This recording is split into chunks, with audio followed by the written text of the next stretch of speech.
standards and Kenya. So it is a great opportunity once more to co-host a webinar between ASO and one of its member states, and this is Cameroon, having highlighted the importance of this theme for today. So we would welcome you all. And in the meantime, I can start sharing the screen.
We thank you very much. And we want to take this opportunity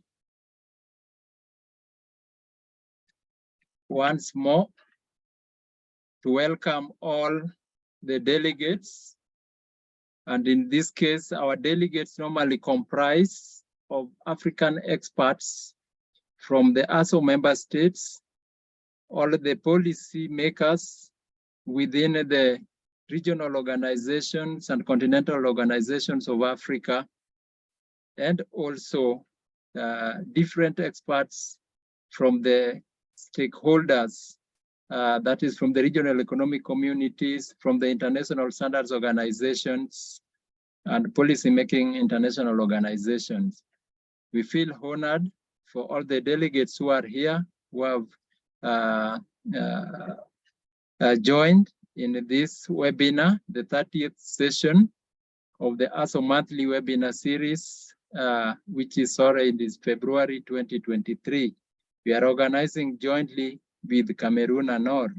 The theme is the project program portfolio management and the importance of standards for the quality and success of projects and programs in Africa.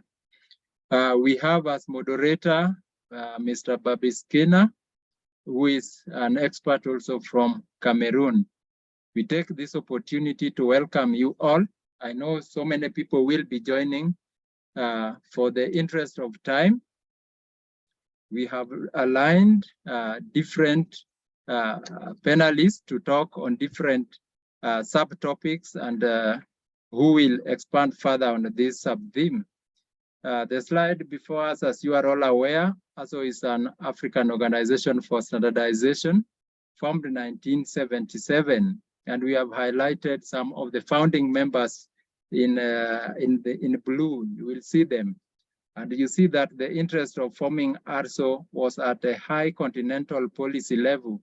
The African Union and UNECA taking a bigger role in the formation of ASO, and if you go deeper, even at the current situation where we have the African Continental Free Trade Area, the mandate of ASO in terms of harmonization of standards and conformity assessment systems, which we are now evolving towards dual marking systems as practiced everywhere else in the world, has been highly recognized within this, the priorities of Africa within this FCFTA, TBT, and X6. And we look forward to continuing in carrying our mandate. Currently, we have 43 member states. Our webinar for today is on the project program portfolio management. And this one arises from the fact that there is increased need for programs and projects to implement economic programs and activities. And this one you see from the 90s, there has been high level on demand of project programs managers in organizations. And we really need standards and policies to guide us in the implementation. And where there are no standards, we realize that they are subjected to different failures. We highlight the panelists for today. Will the ASO Central Secretariat, as represented by myself, will be doing the hosting, and our co-host, and that is ANOR Cameroon, will be doing the moderation. We have Mr. Babiskana. We just highlight the panelists of today. They will be introduced further by the moderator. We just highlight also the need why projects have become important in our modern societies. We base this on the SDGs 2030 and Agenda 2063, which highlights more of partnerships in achieving these sustainable goals. And that one forms the opinion that projects programs are one of the technical ways of achieving the activities, the goals, and the targets of these two agenda items at the continental level, Agenda 2063, and the international level, SDG 2030. Statistics are showing that up to about USD dollars, that is 20 trillion, will be, that is project-oriented activities, will reach a stage of about USD dollars 20 trillion, that is by 2027. And the statistics also show that only out of this, only 35% of this project undertaken are successful. We have in Africa normally what we call the white elephants, which means the projects which were well intended are not completed, and it is synonymous with Africa. So we need to take advantage to implement the standard, the projects successfully, and this is where standardization comes in. Already we look at the WTO TBT agreement under Article 11, technical assistance. We look at the FCFT agreement, TBT Annex 6, Article 12 on technical assistance. And we are highlighting the need for this technical assistance, but technical assistance in this case are normally implemented through partnerships and through programs and projects. That forms the need for having these standards.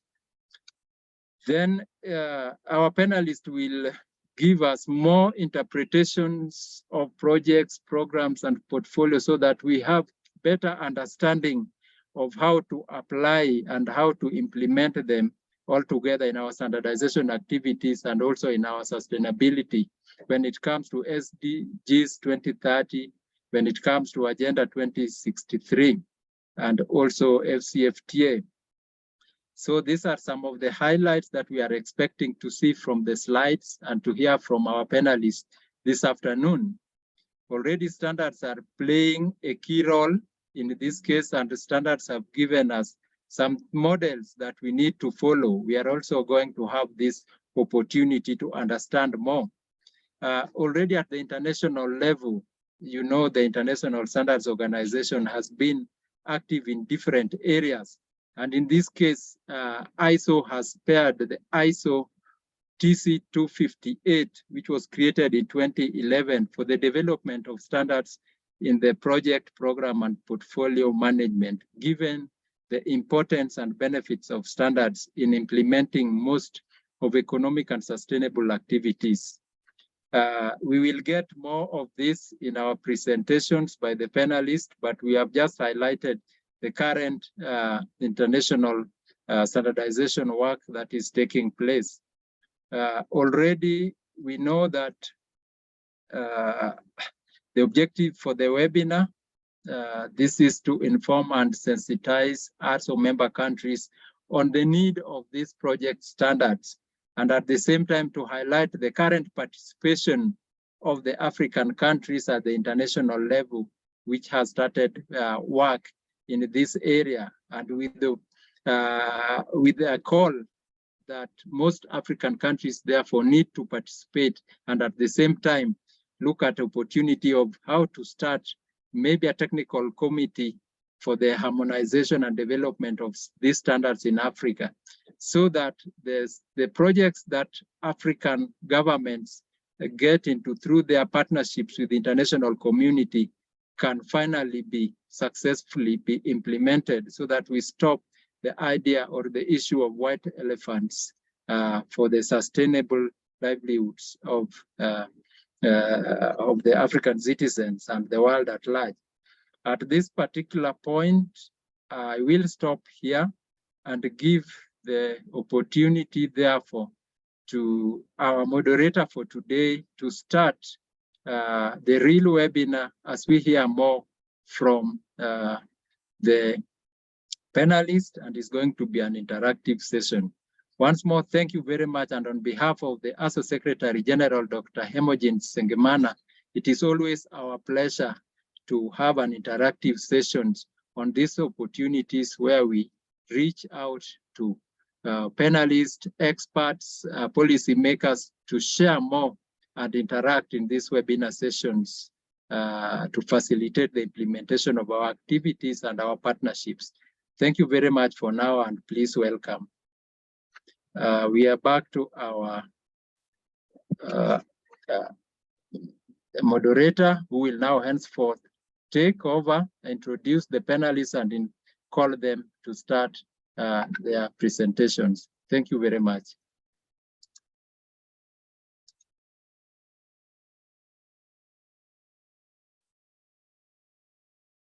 Thank you, Philip, for giving me the floor. For this webinar, as we have the theme, is the importance of standards for quality and success of projects and programs in Africa. For this topic, we have, selected 4 key experts to deal with this topic, and to, start by giving words and key elements so that discussion could be, could happen after. But for the process of working methodically, we have 4 sub-themes of the term, and we'll start, by seeing what is, the imperative of a project management, in Africa. And we'll start, with the first theme, link with the ARSO standards, practices and harmonization model.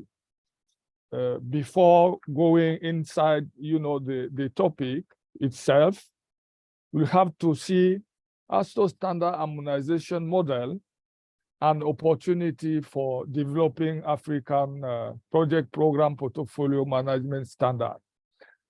To deal with this first sub-theme, we have Lilian Kamazi, who is a project coordinator for the harmonization and certification of African standards for dairies, horticulture, fisheries, and aquaculture products in ARSO.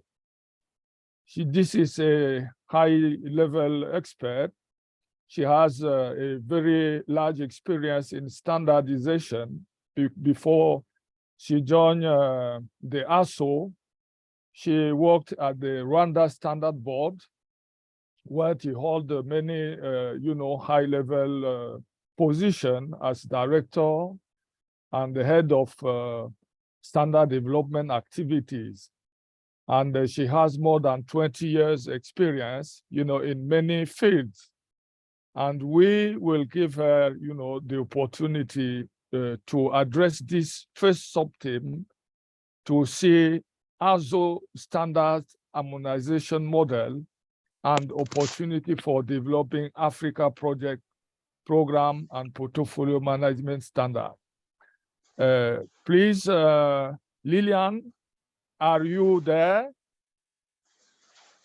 Yes, Mr. Moderator, I'm around. Thank you. Thank you so much. So I give you the floor for, 10 minutes of presentation.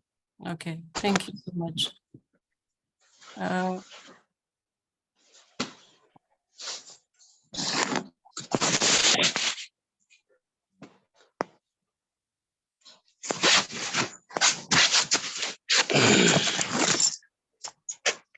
Good afternoon once more, or good morning, wherever you are.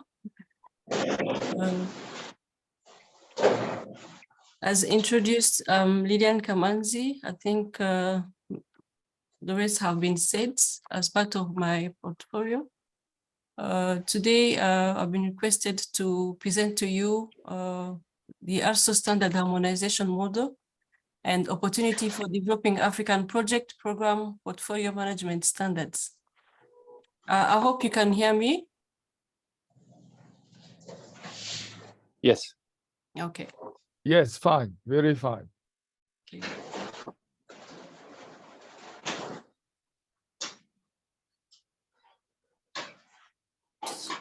What is it?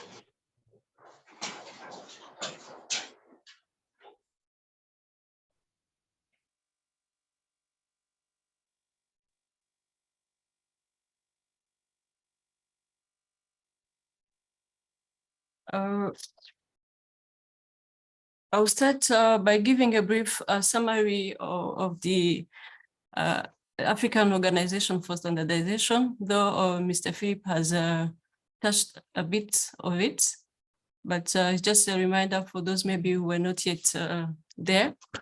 The African Organization for Standardization is an intergovernmental standard body which has been formed in 1977, and it has, among other mandates, the one which is crucial, it's to harmonize standards and the development of conformity assessment procedures.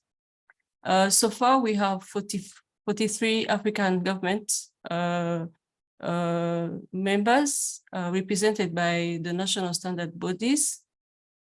As a vision, also believe in the culture of quality to be able to sustain the production of quality products and services which contribute to the development of our continent. This is our main vision. We have also the mission to provide standards which have been harmonized at the continental level to facilitate the trade among African countries. We have also the values that guide us in our activities. We are guided by the integrity, the accountability, excellency, and inclusiveness of people-centered. This means all members are considered in our standardization work with no discrimination. Every member which is interested in participating in harmonization activities can be part of the work.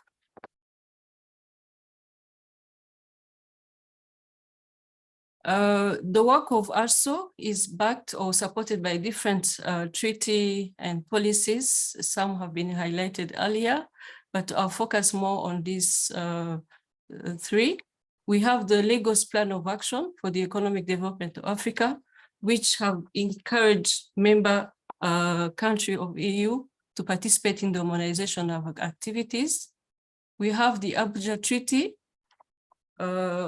in its chapter 11 on standardization measurement system, whose article 67 said common policy and member states agree to cooperate in accordance with the provision of the protocol concerning standardization, quality assurance, and measurement activities.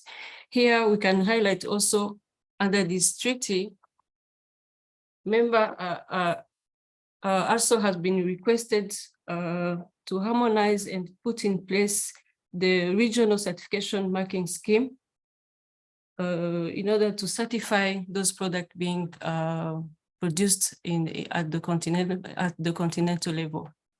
Under this, EU has recognized the regs, whereby to be able to coordinate these activities of different activities in regard to the harmonization of our standards, also has been requested to coordinate the harmonization activities within the regs, the regional economic blocks, as you can see them highlighted here.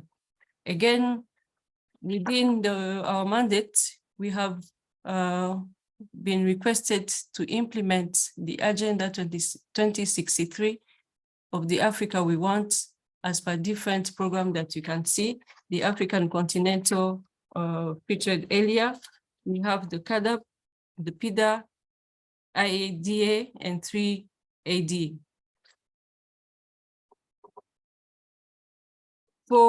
To be able to implement those the mandates that has been given under different treaties and policies, also has different programs and projects. Among them, we can talk about the standard harmonization, which is our main or core activities. This standards harmonization is done by through our member states, whereby different experts from those countries participate in the harmonization activities by contributing in the development of those standards. So far, we have 15 sectors under which we are working on. This covers agriculture and food products, building and civil engineering, mechanical engineering, chemistry, energy management services, traditional medicine, to name few. So all these activities, they are being carried by those experts under different technical committees, depending on the sector to be harmonized. In addition to that, we have also conformity assessment program under the ARSO-CACO. This is a committee which deals with the conformity assessment. By this, under this committee, we develop documents in regard to the conformity assessment to help in the implementation of those different standards that have been developed or harmonized. These activities are being carried out through inspection, testing, and certification within our member states. Again, we have programs of capacity building to our member states in terms of the harmonization processes and other related activities. We do also conduct awareness in different areas. I think this webinar, it's one of also the awareness of activities that are being carried out here at ARSO in the collaboration now with the member states. We have also the consumer involvement, which is another committee which help us to engage our stakeholders in the standardization activity as well. Through various activities, they are now also in the process of developing standards in relation to the consumer activities. Another program that we can highlight here is the information technology and communication as a support activity of these different programs. In this, we can name the DISNET, which has offer information on different activities, information on standards, information on trade, so that members are be able to get information at early so that they can be able to trade wherever they want. We have an online platform which enables our member to participate easily in the standardization work, and which is called the SharePoint.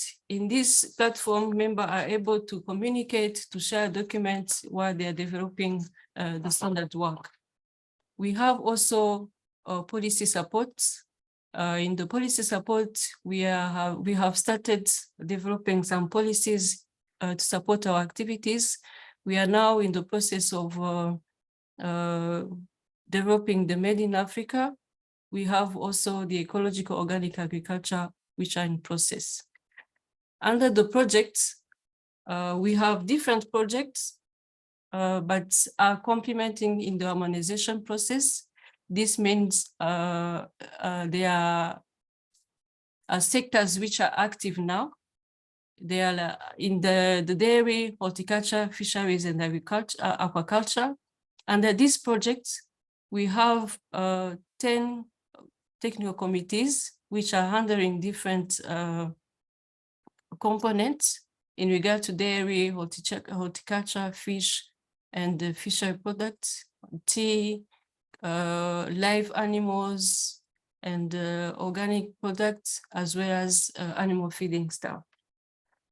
The same goes to the projects on the textile. We have 3 technical committees which are working under this sector, dealing with textile, leather, and footwear. We have under automotive industry, 1 TC, which is handling also the standards under the sector. And then we have the pharmaceuticals and medical devices sector, which is being carried under 4 technical committees in the same sectors. These last two, they have been going on. They are almost at an advanced stage. They are also handling different standards in relation to the product mentioned above. Please, Lilian, you still have 5 Sorry? minutes. You still have Okay. 5 minutes, please. Okay. In total, for now, we have over 1,200 African standards that have been already published. We have 12 African conformity assessment program or document which supports in the implementation of the standards. And we have so far conducted 30 monthly webinars meetings. And as I mentioned earlier, we have also Made in Africa and ecological organic agriculture in process. So coming up to the way we work and the tools that we use in implementation of those different programs and projects, we have the ASHAM, which is the African Standard Harmonization Model. It gives principles and guidelines on how to develop the African standards. We start by receiving new work item proposal. By here, these are coming from different members or other organization. We have other which comes from EU, like those policies that have been mentioning. We can get guidance on which needs are to be prioritized. So once we receive this new work item proposal, they are submitted to the ASO SMC. This is Standard Management Committee. They assess and see how important they are. And then after the assessment, the work is progress to the next stage, which is proposal stage. Under this stage, that's why they are standard, they are being voted by members. They look into different reference material available, where they can get them.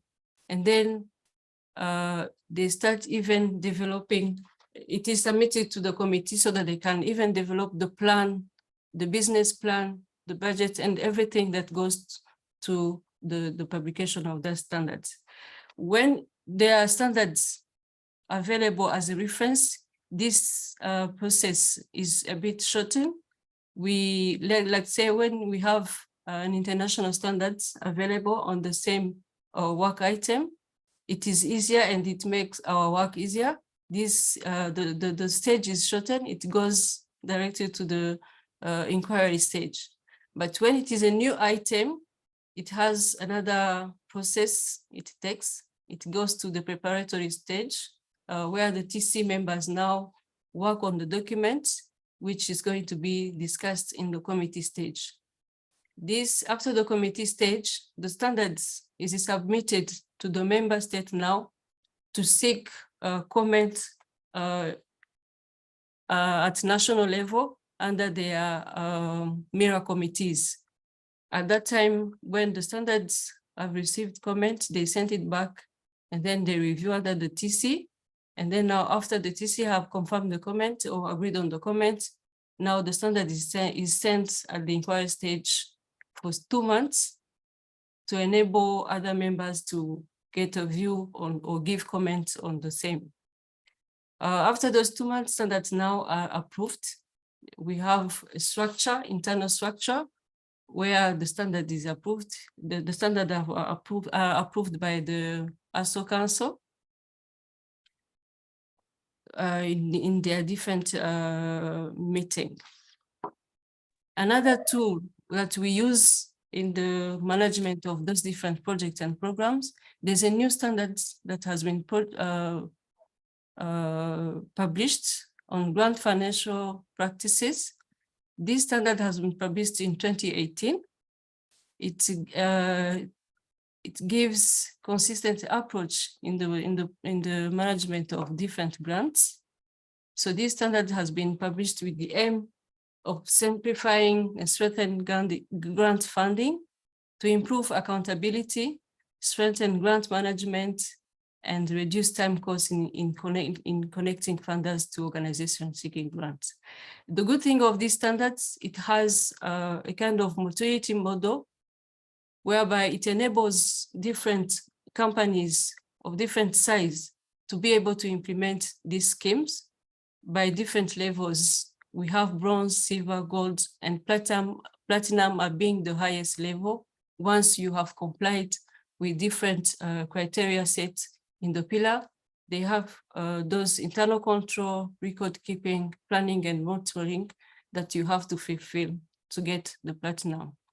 So this is the statistic. We can see so many organizations have started implementing the standards in 41 countries. We have others who are in process. Maybe you can see them here clearly, whereby we show different countries and their organization which now have started implementing the standards. Lillian, please, your time is over. Yeah, I'm the last slides, just to highlight the benefits of participating in these different programs that we have. By participating in these technical committees, you are able to give your view, you are able to contribute to different needs or different items that have been proposed at the regional level to enable this intra-trade Africa.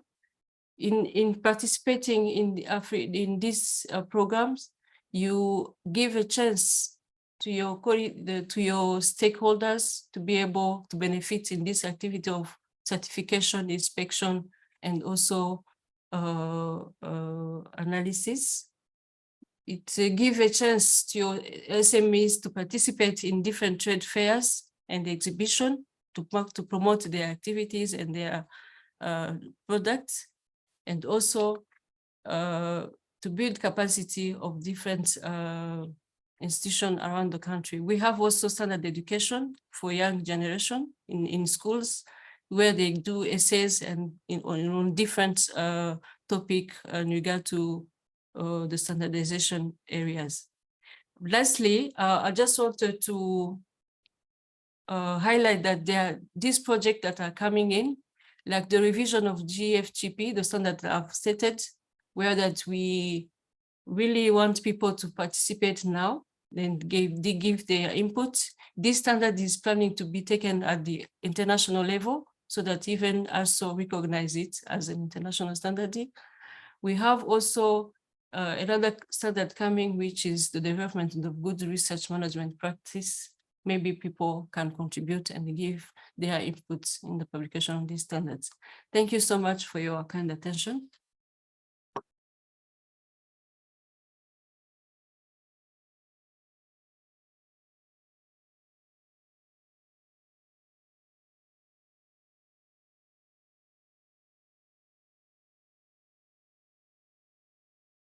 We can't hear the moderator. Yes, I say that I have two questions for you for the benefit of the whole community or the participant on your topic. The first one, in evaluating the ASO standardization activity, how do you equate them with the modern project management practices? How do you use modern project management in the ASO activity? This is the first question. Okay. And the second one, yes, maybe you can answer to that question before I plus the second. Okay. Before I answer that, allow me to highlight first that the ASHAM, the model that we use, it has been developed based on the international best practices. The ISO guides, we have also the WTO TBT agreement, which gives principles by which we apply in developing those different standards. These include openness, transparency, impartiality, you name them. So these principles allow to work in a transparent manner, in openness, in giving opportunity to our different members to participate in our standardization work and programs. This says that the new work items we get, they are from our members. It's not us who said those needs. We get the needs from our members, and the needs, when they are relevant, as said in the process, they are approved by the SMC. When after approved, they are being developed by different people that have been, as we have been said, the experts nominated by the member states. In addition to that, we have an internal structure which allows controls of that processes. We have the SMC, which follow up all the processes throughout the publication of the standards. We have the structure, the organ, which approve the standards once they are finalized and agreed by the members. So for me, I think this is a way of applying the project management, because under the project management, you can see also the same process when the project is being initiated, is being executed, controlled by different levels and evaluated. In addition to that, even the ISO, in the ASO, we have a committee, internal monitoring evaluation committee, which help us to evaluate that processes. Thank you. Thank you so much. The second question, with the ASO ASHAM model, how to proceed, to establish a new technical committee for developing African standards? For the establishment of the TC, the technical committees, I can say that every member of ISO has a right to submit that needs for establishment of the TC, depending on the new work item that has been proposed. If there's a new work item which has been proposed and it's not falling in the existing TC, that's where now the need comes to create a new TC. So what we do, we ask the member who proposed to now give the justification. There's a new form that he has to fill and give a justification for the establishment of that committee. And then it goes to the same process, get approved by SMC. Once it is approved, now we invite member to give experts to participate in that committee. So that's easy. Anyone can ask or can send a request. As long as you are a member of ASO, you can send a request for a new TC. Thank you. Thank you so much. Thank you so much, Lillian, for this first, item or sub-theme of our webinar. We will come back to you at the end with an open discussion, but for now, we will proceed with the second sub-theme. Please, Philip, can you, put the Dr. Okereke presentation.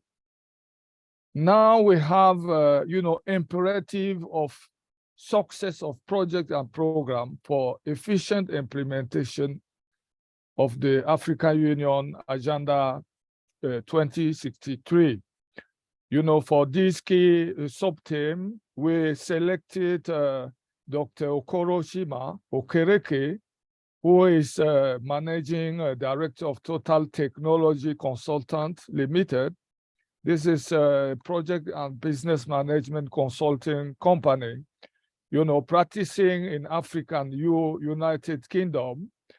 And Dr. Kima is author of a recent book with the title Achieving Successful and Sustainable Project Delivery in Africa, has been published in June 2020.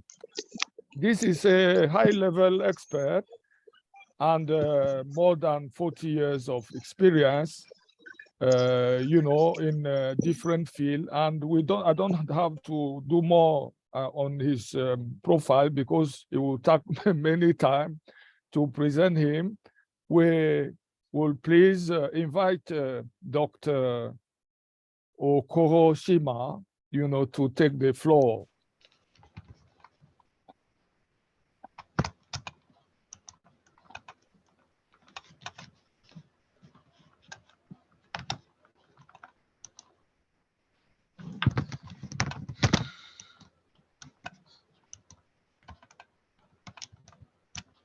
Dr. Kima? Yes. Greetings from the UK to all of you. Thank you. Please, can you share your screen?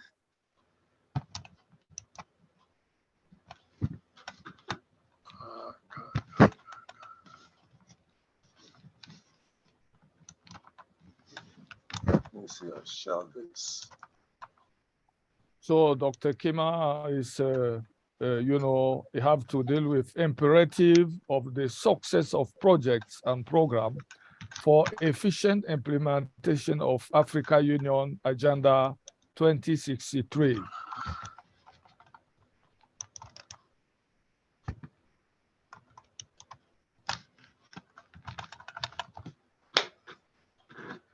Greetings.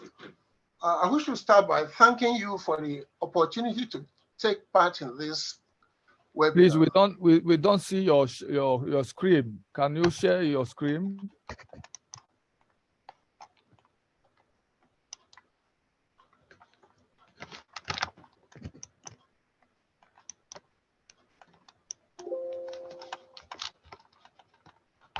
Sorry, I'm trying to get it right here.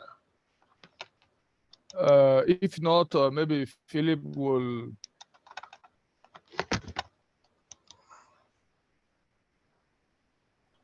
Trying to share it to see how it comes up.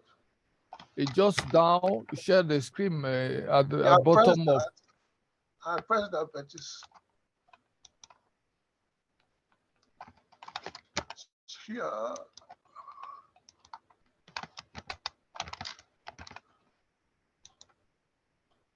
Philip?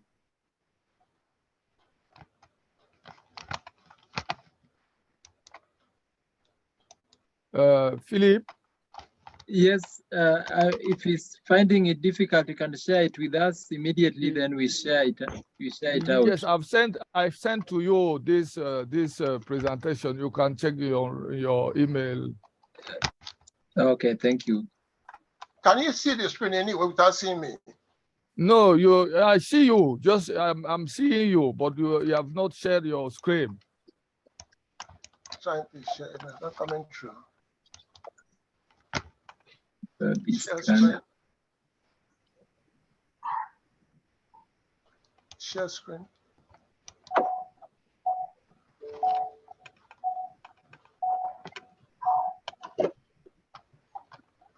Philip, have you seen the presentation?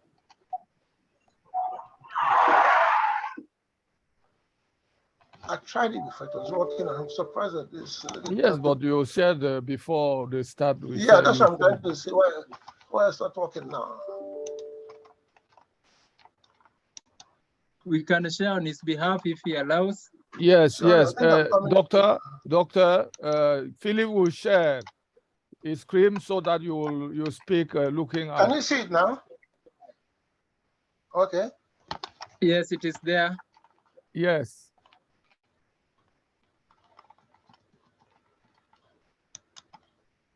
But you are the third.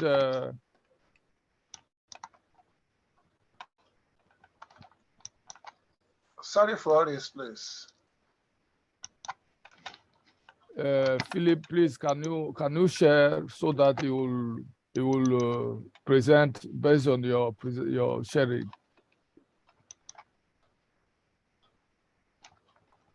Philip, Sorry. Yes, yes. please share your screen so Dr. Kima will present based on your presentation.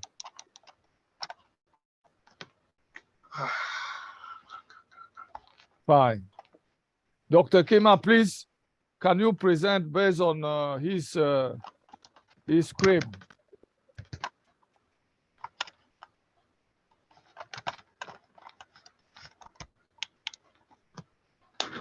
Okay, let me go on. I can't even see the screen, but let me go on.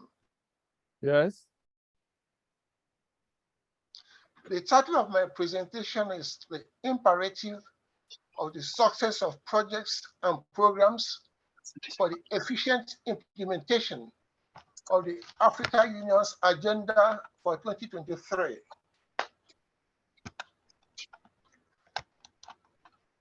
I want to start by saying that projects and programs are tools for translating decisions made in corporate boardrooms, national executive offices into products and services to meet the needs of customers. In the same vein, in the AU Agenda 2063, we have a master plan for implementing the goals and deliverables, the products and services we need. In order to drive home the importance of projects and programs, I want to suggest a graphical analogy to represent the goal we are trying to achieve by means of a beautiful blockhouse. The beautiful blockhouse I will suggest in this presentation I'm using to represent the goals and the deliverable of the Master Plan AU Agenda 2063. In that case, I would suggest that the blocks represent the projects. You have the blocks which you use to form the house, the beautiful blockhouse. Now, in the Agenda 2063, there are 15 flagship projects. That is to say, there are 15 projects that have to be completed successfully for you to have the goals achieved for Agenda 2063. For the purposes of this presentation, I want to use the first 4 blocks to represent the first 4 flagship projects. That is to say, Block 1 represents the first flagship project, that is achieving integrated high-speed train network projects. Block 2 represents the flagship project number 2, that is implementation of African commodity strategy. And Block 3 represents flagship 3, establishment of the African Continental Free Trade Area. While Block 4 represents flagship 4 projects, the African passport and free movement of people. Please, this is just an analogy. I'm just trying to use this to represent so that you have an appreciation of the importance of projects in the scheme of things. Now, looking at the blocks, the block houses. If block 1 fails, I hope you can see the graph, please. Can you see it? Yes, very well. Okay. If block 1 fails, inevitably, block 2, block 3, block 4 cannot stand. They will also fail. That shows the interrelationship you have in projects, which is why you talk of project management, project programs. Programs standing for projects that are interrelated, which when you work together, try to achieve them, to execute them, you will achieve more than if you do the projects individually. And in this instance, you have, when the network, high-speed train network succeeds, you will have a situation that you can easily implement the African commodity strategy. You can also implement freely the establishment of African continental free trade area. Because when you have your trains working very well, people can move about. You can move about the goods and persons. And of course, when you have the network train moving fine, you can establish passport and free movement of people, like I said. So we can see the interrelationship of projects for the success of and the importance of the success of the overall scheme of things, which is Master Plan AU Agenda 2063. And I've seen that in the event of failure, you cannot go on with what you have planned. Please go fast because you still have 5 minutes. That's okay. So we've talked of failure. When you fail, you lose your human resources, you lose your investment, the funds you have then invested. Philip, next slide. Next Please slide. move on. Listen, I would suggest you listen more to me because I'm trying to explain everything since I don't have control of the slides. So I'm just trying to explain the concept, the whole thing I'm talking about. You see? So please go to the next slide.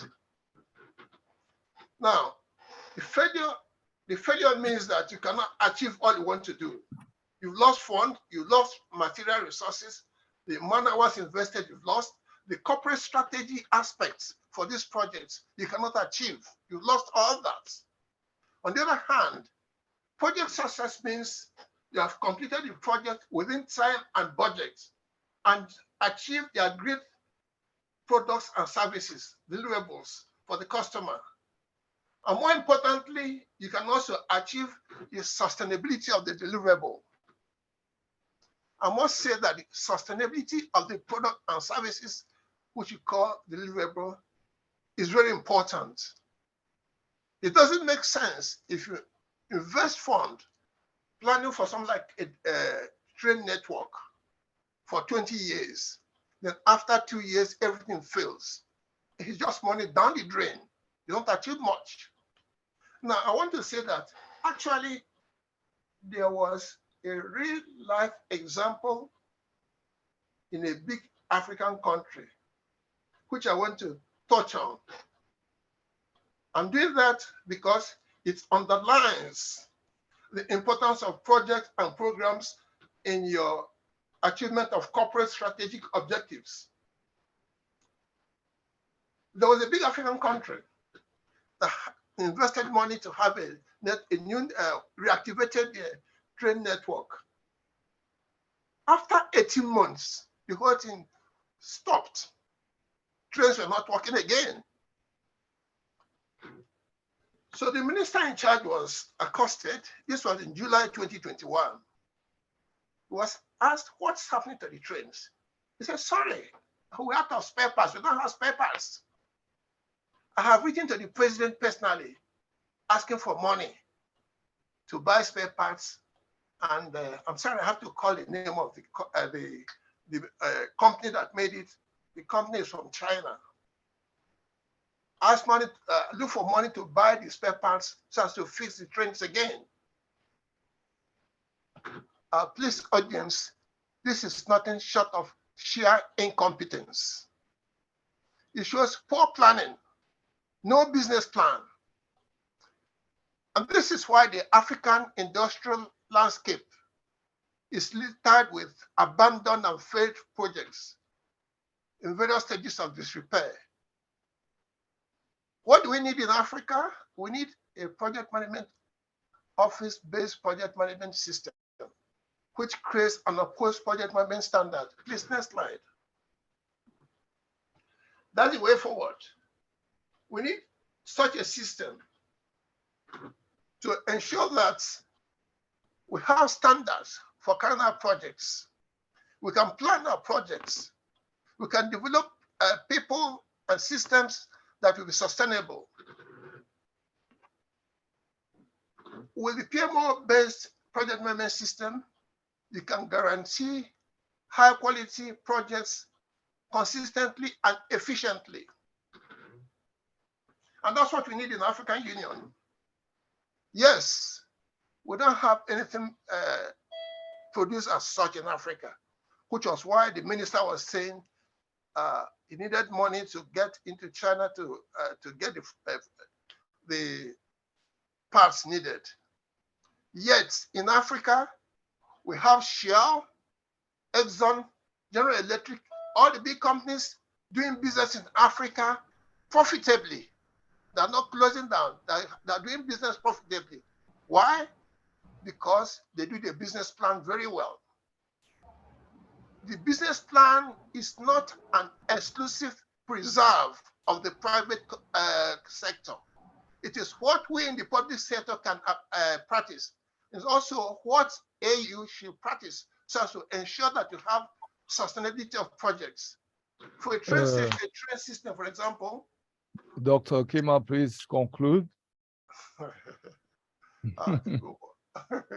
Okay, for a train system, like I said, you need this PMO to ensure that you can achieve centralized and coordinated management of projects, to be sure that you have projects that you can carry out consistently and efficiently. So the PMO will ensure the oversee of the procurement of the projects, discuss their sustainability, and also be sure that you have the people trained and you have a standard that is applicable throughout the whole organization. I'm sorry I cannot go more, but I have other examples to give anyway. Thank you for now. I'll answer your questions. Thank you. Thank you, Dr. Kima. I do have two questions for you for the benefit of the whole community and the participant. The first one, why do, this is, very, very straight. Why do project and program management approach important in the context of AOU Agendas 2063? This is summarized. Why is project, go on please, repeat it, project approval? Why do project and program management approach important in the context of the AOU Agenda 2063? Why? Thank you. Yeah. Like I just said, we have about 15 projects, which are the flagship projects. When you're approving the projects, it means we are giving the go-ahead for the fund to be expended, to start spending the fund and resources. And if you're going to do that, we want to be sure that the projects are going to work, they're going to be successful. Find out, have you done your homework? Like I was talking about the train network. Have you made a projection of the income you're going to have and the expenditure you're going to have within the period of, say, 20 years that you expect that project to work? You have that projection, the forecast, that this is, yes, you can have income, you can have expenditure, your income will meet the expenditure needs, and you can even make profit. And we don't want a situation after 18 months, you start looking for the president to give you money. So you want to be sure that this is a properly planned. You have a business plan that is workable, that is realistic, and it's achievable. So that is why before you have smart, before you start signing anything, you want to be sure that this is well thought out and it's something that we work out. Thank you. Okay. Thank you so much. The second question, to summarize, what are the key challenges Africa faces, in implementation of project and program, and therefore contributing, to many white elephants in the continent? What are the key challenges, to solve this problem? Thank you so much. Please, before I answer, I want to look back at the definition of white elephants. White elephants really are failed projects up to a point.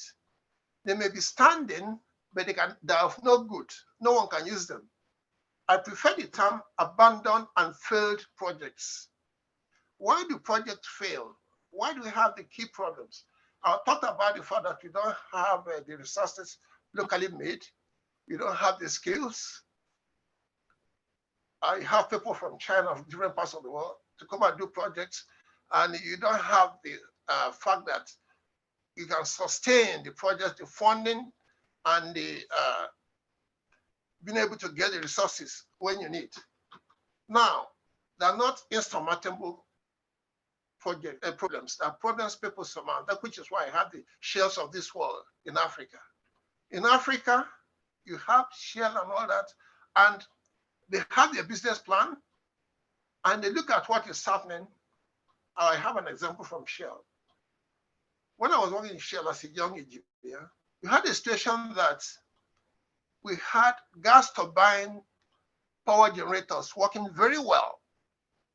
Suddenly, Shell was building a new set of generators.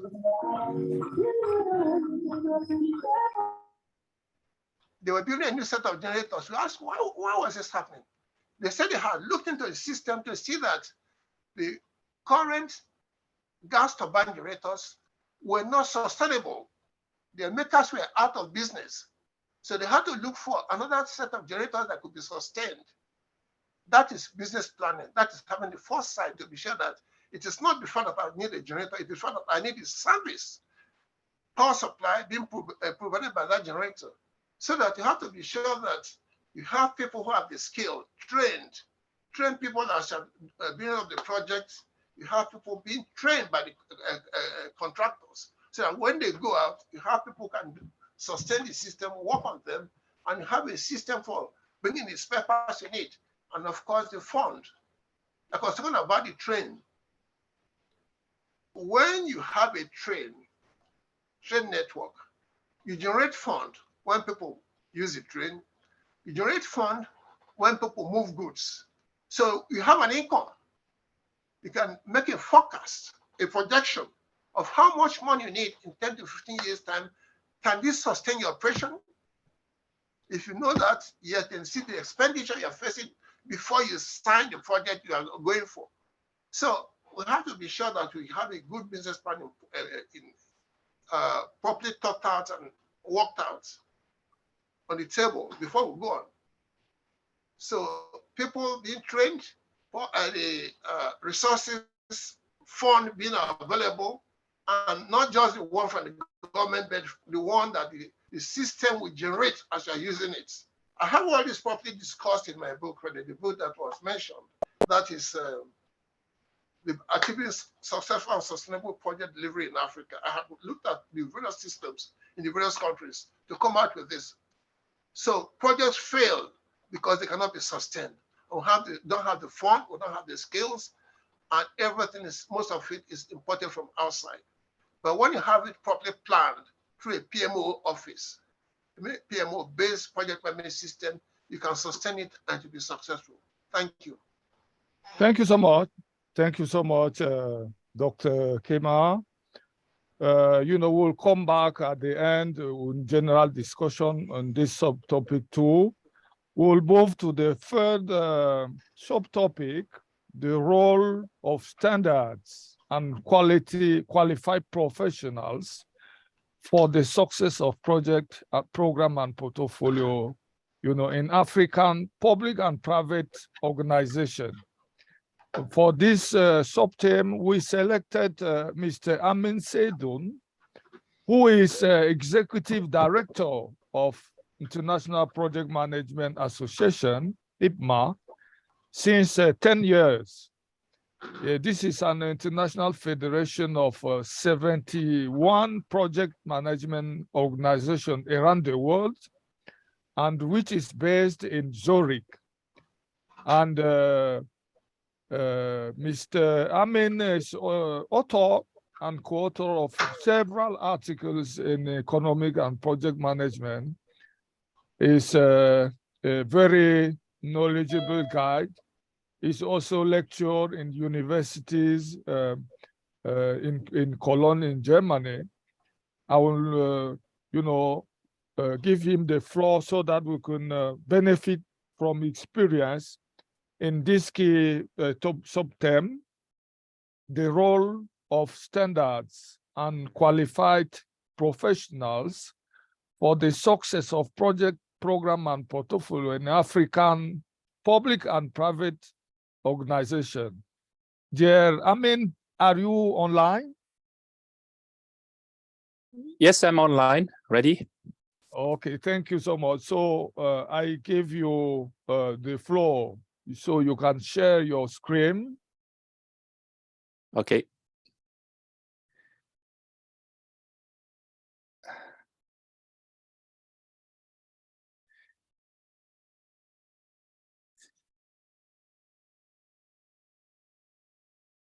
So I hope everybody can see the screen. Yes. So, ladies and gentlemen, thank you very much, Babi Sakana, for the lovely introduction. Mesdames et messieurs, bonjour. C'est un plaisir d'être avec vous. And it's really great to talk about this very important topic. Briefly about IPMA International, it's as Babi Sakana was mentioning, 7 national member associations, of which 5 in Africa: Nigeria, Algeria, Morocco, Egypt, South Africa. It's an organization with 62,000 members around the world, in both individual and corporate, so in the private and in the public sector. We have over 360,000 certified project manager, portfolio and program manager. And we are a non-for-profit organization.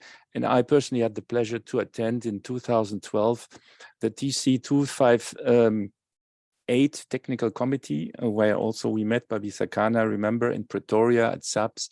And I would like to address this topic by starting and mentioning that, let's say, back to basics as a practitioner, the 7 roles of standards must be highlighted here. And I would like to start by saying that if we have standards which we introduce, no matter, again, in public-private organizations, there is a qualification of professionals that is absolutely needed in order to implement this, or first to understand the standards, and also align with different stakeholders within this organization to speak the same language, understand the way of working, and of course accept the culture of the organization. Otherwise, any standards that you have will actually not be successful in being implemented.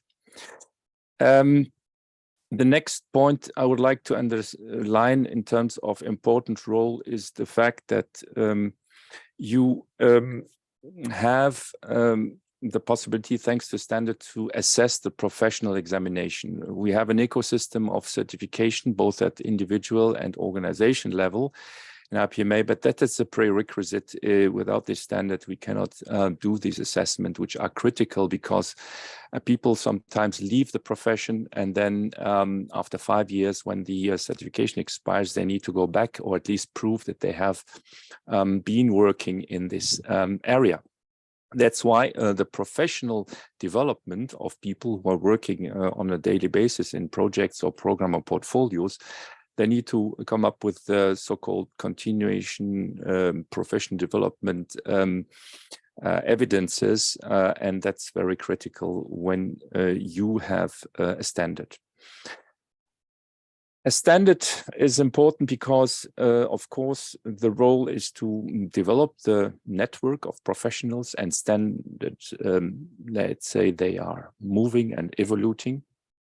The first standards of our organization started back in 1965. We're now with the ICB, and we're going to talk later in its fourth version. It's important that this expertise are, let's say, gathered both from outside in and inside out to make the standards evolving, taking into consideration the context in which we live, be it in Africa or in other places.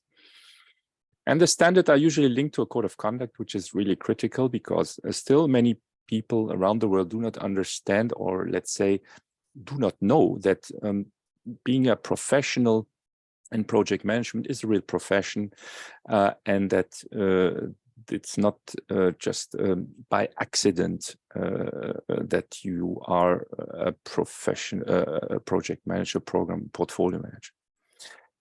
And the standards and their organization represent their members in advising the governments, but not only, also in the private sector. We will quote later very tangible examples on how important the role has affected the evolution of some projects in some organizations.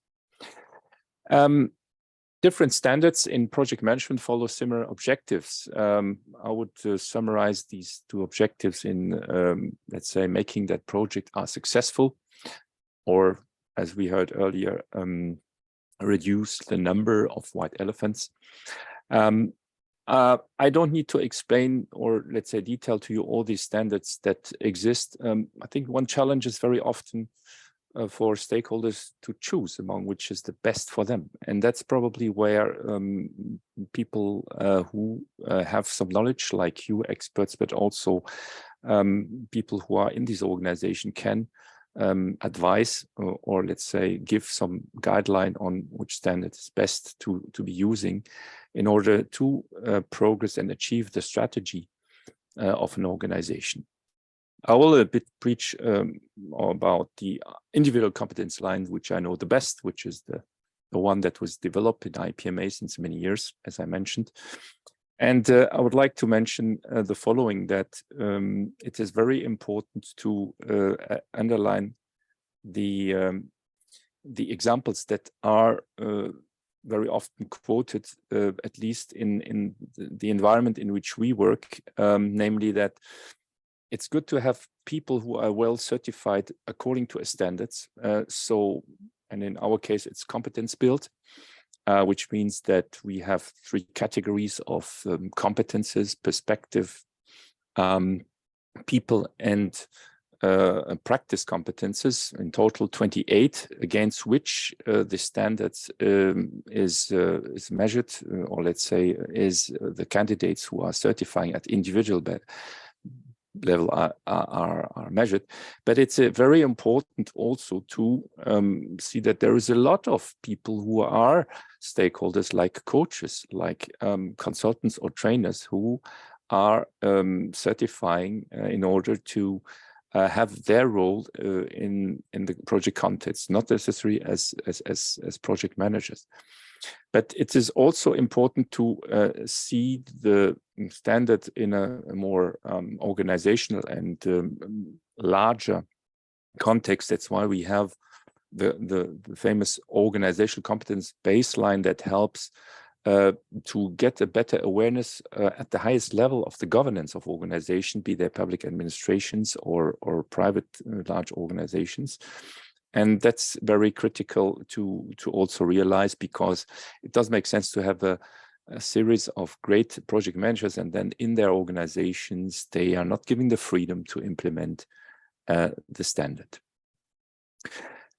Yeah, it's important also to underline that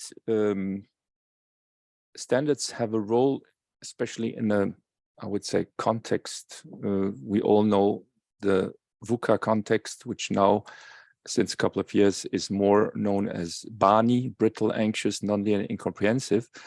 It's a kind of rock in the stone, in the storm, helping organizations to go to stability and also back to common sense, simplicity, and clarity.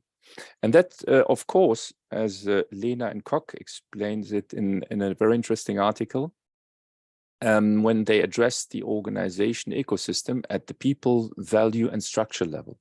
Not going now into the details of all what is in the outer circle, but it's really fundamental to see that the standards, once they've chosen among the one that I showed, and the list was not exhaustive, that they see clearly that the values starting the organization are clearly compatible with the standard, that the people are embracing that standard, and that means, of course, a strong communication and leadership approach, and that's the role then at the governance level of the project standard.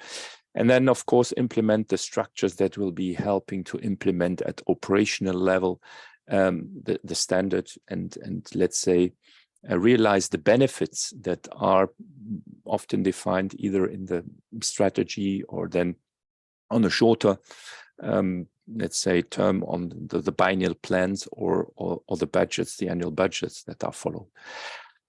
I give here an example advocating the importance of one strategic development goal I've chosen regarding sustainability, and this is the SDG number 4, which is called quality education.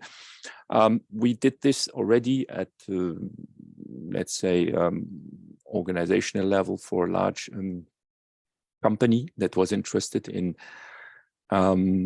helping to develop both, let's say, their skills at the individual level.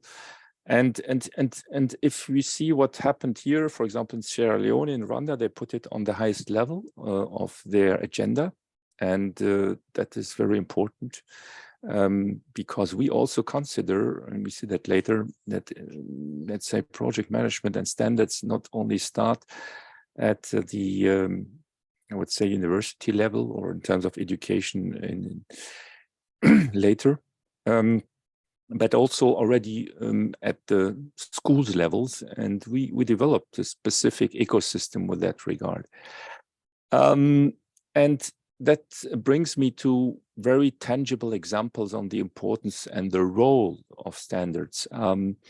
If we, as we earlier seen, we have the 4-level certification at individual level or for trainers or for agile experts, or Delta, which is the organizational competence baseline at organization level. We also have, and I saw one of my colleagues here participating, Mohammed Mahmoud from Iran, as a winner of an award. This is a very important standard in promoting project excellence. And that's not only important as a standard for, let's say, the way projects are managed, but also in terms of the outcomes they're bringing. And thanks to the implementation of standards, I would like to give you an example from Africa here of a project that got an IPMA Excellence Award in 2021, thanks to the implementation of a standard. It's an eco city that was constructed in the outer skirts of Algiers, 5 million people inhabitants city. But also on the other side of the continent, where I had the pleasure to be 2 weeks ago, talking with the mayor of the city of Cape Town, also a 5 million people, inhabitants city, where they introduced a standards, both at individual and organization level, to reduce or let's say address the challenge of water consumption in the country. And thanks to that, it's a municipality that, of course, addresses infrastructure, but also transport and energy but water. They were able to reduce the consumption even further in the last 3 years, thanks to the implementation of very high-level standard at the organization level. And they continue to invest. So standard is also then, bottom line, a means to drain funds, because it shows that it is operated according to quality standards and by trained people. I think that is something that is very, I would say, very tangible in terms of benefits that we gain from implementing the standards, and not only have them on the conceptual basis within some white papers, because again, I'm a practitioner, and as such, I think it's important that once we have understood the concepts, that we are able to communicate and get them down onto the very operation level, so that people, because that's the end, what standards are for, satisfy the needs of the people in a country, and particularly in Africa. And this ends my presentation. Thank you very much for your attention, and I'm very open now to questions.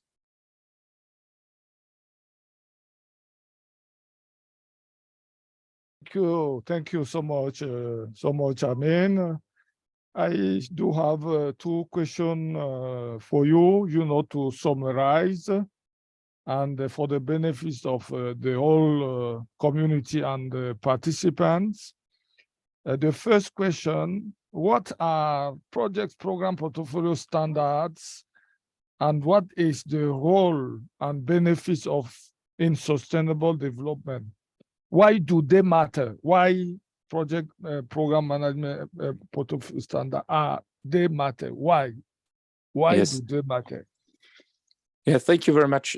I started to cover part of this answer to this question in the presentation. First of all, the standards are defined by different organizations, and they are, if we have to distinguish between project, program, and portfolios, very important to, let's say, have this ability and definition to say it's a baseline, it's a common, let's say, denominator to get different stakeholders together, and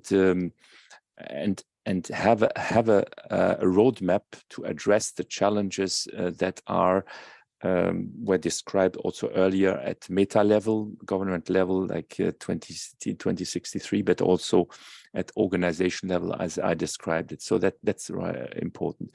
Regarding the importance for the sustainability, everybody, of course, is signed both at corporate and also at government level the famous charter for the implementation of the Sustainable Development Goals. I mentioned in my presentation 1, which is quality education. I mentioned a second, which is water, the famous water resilient programs. So the criticality is again here to use standards as a means, both in terms of advocating the technicalities that are behind the standards, but also convince a high-level decision maker to get, because it's not, again, only about financial means, but all the resources are necessary to implement these sustainable development goals, but also measure and have virtuous circles of lessons learned, because we cannot expect that projects in the future will stop failing. It will be part of the learning process. And also in IPMA, we very often say we never fail, we always learn. And that's also one of the important roles of standards. Thank you so much. The second question: what does African need them, and why they are important in government development policies?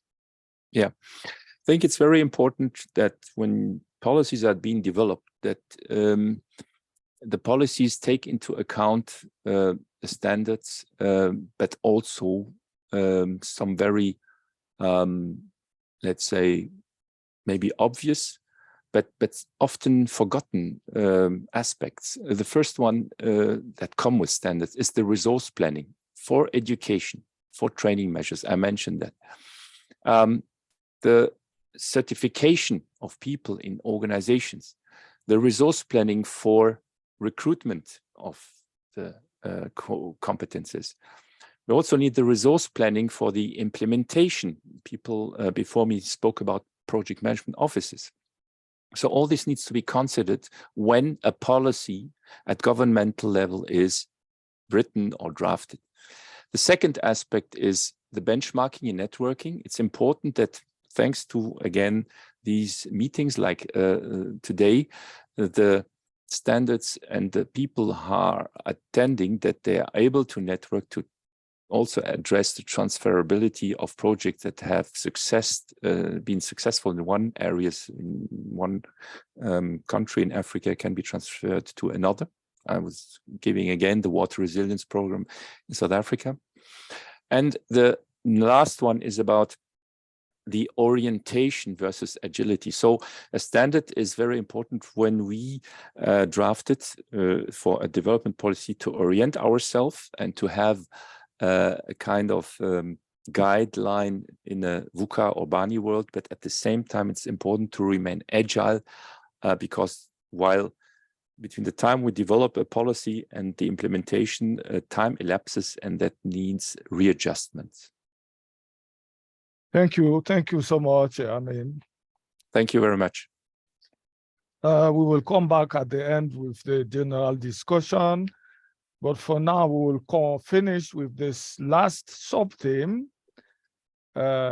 development and perspective of international and regional standardization in project, program, and portfolio management. This is specific for project management. And for this sub-term, we selected Donald Boyer, who is a chairperson of ISO Technical Committee 258, in charge of developing standard in project, program, and portfolio management. And Dr. Donald Boyer has almost 40 years of project management experience, leading technology, processes, improvement, and quality initiative projects. He took the chairperson of TC 258 in January 2023. But since 2008, he has been involved, on many activities in developing standard at the ISO level. And he is assisted by Mrs. Tasmala Hannes Joseph, committee manager of ISO TC 258 and project program management.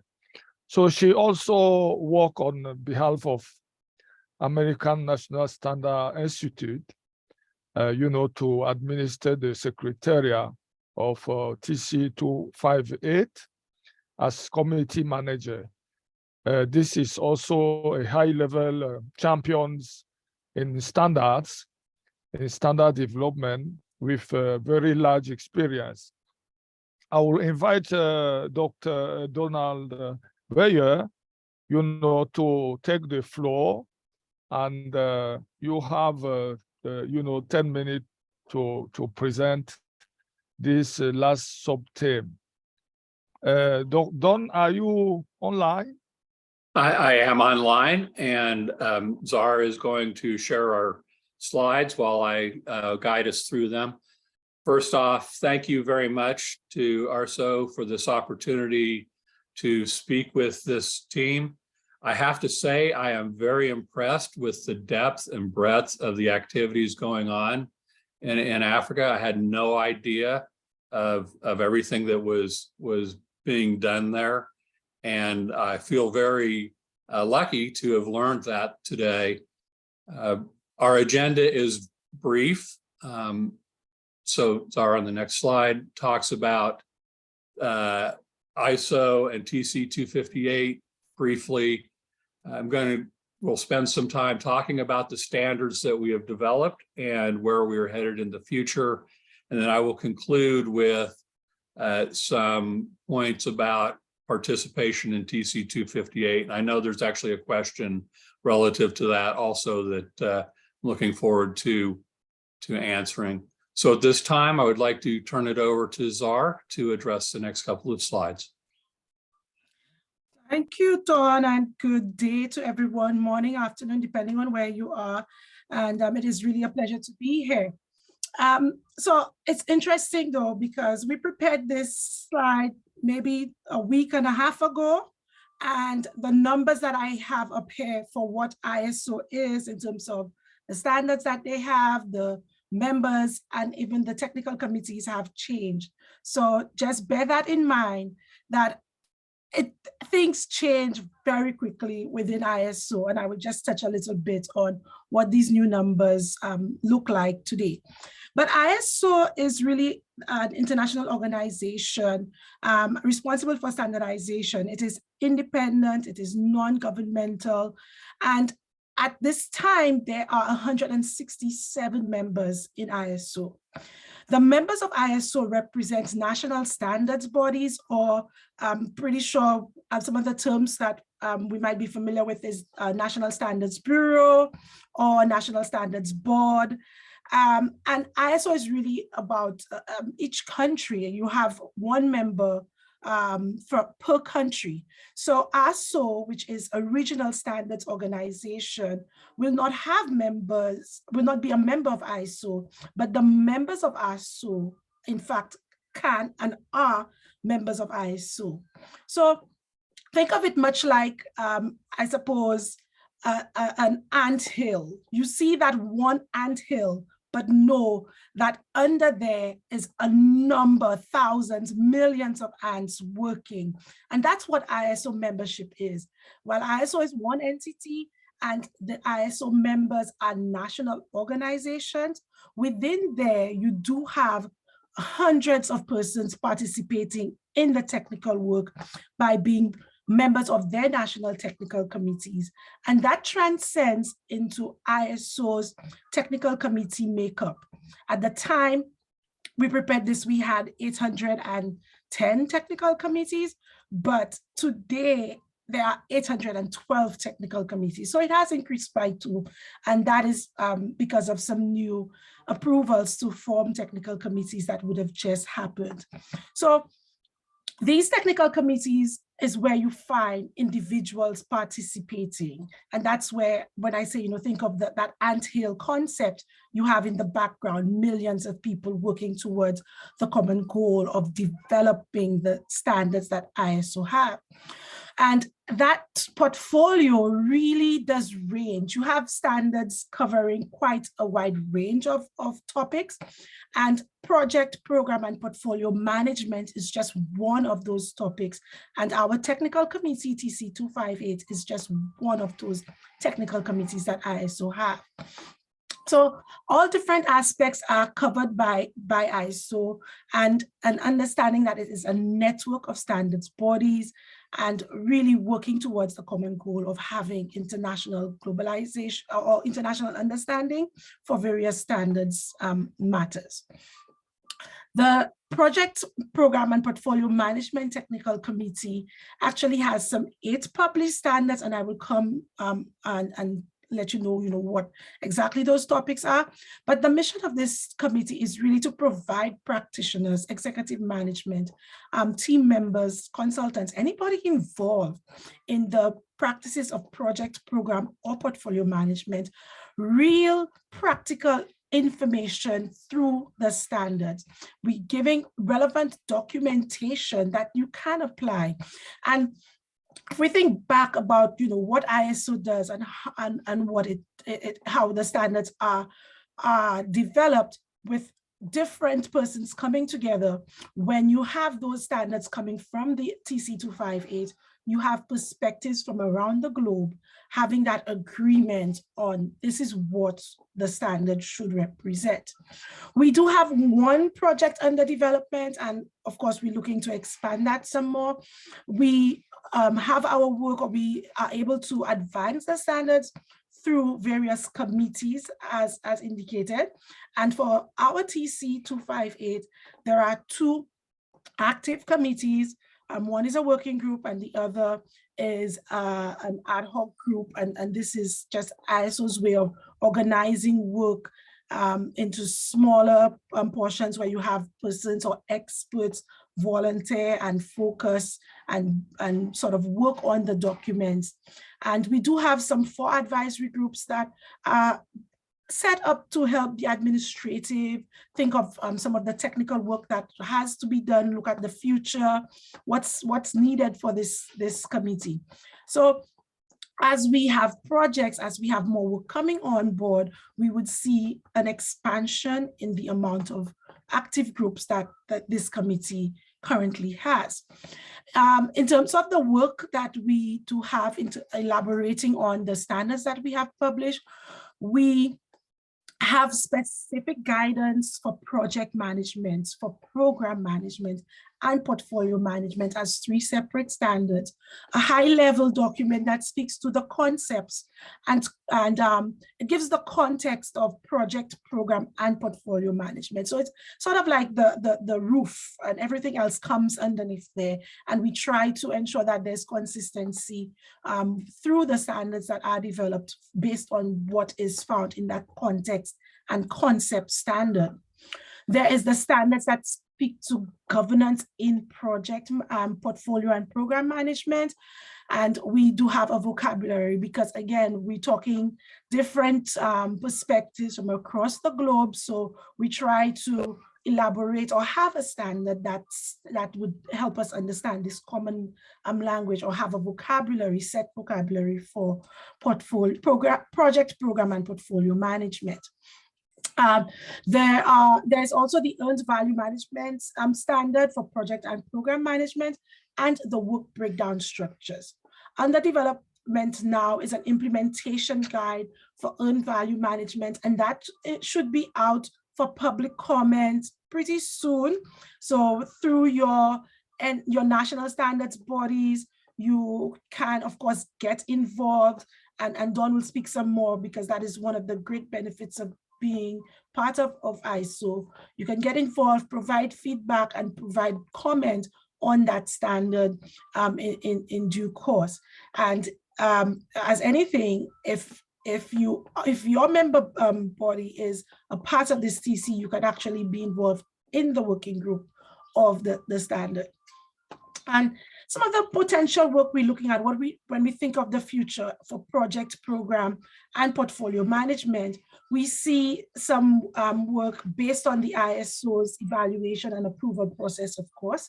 But for now, we're thinking of looking at things like change management, project management office. I did hear that come up in one of the presentations earlier. So that is definitely not just on the radar of the committee, but we do see those types of topics coming across. Guidance on post-evaluation projects as well is a topic of interest.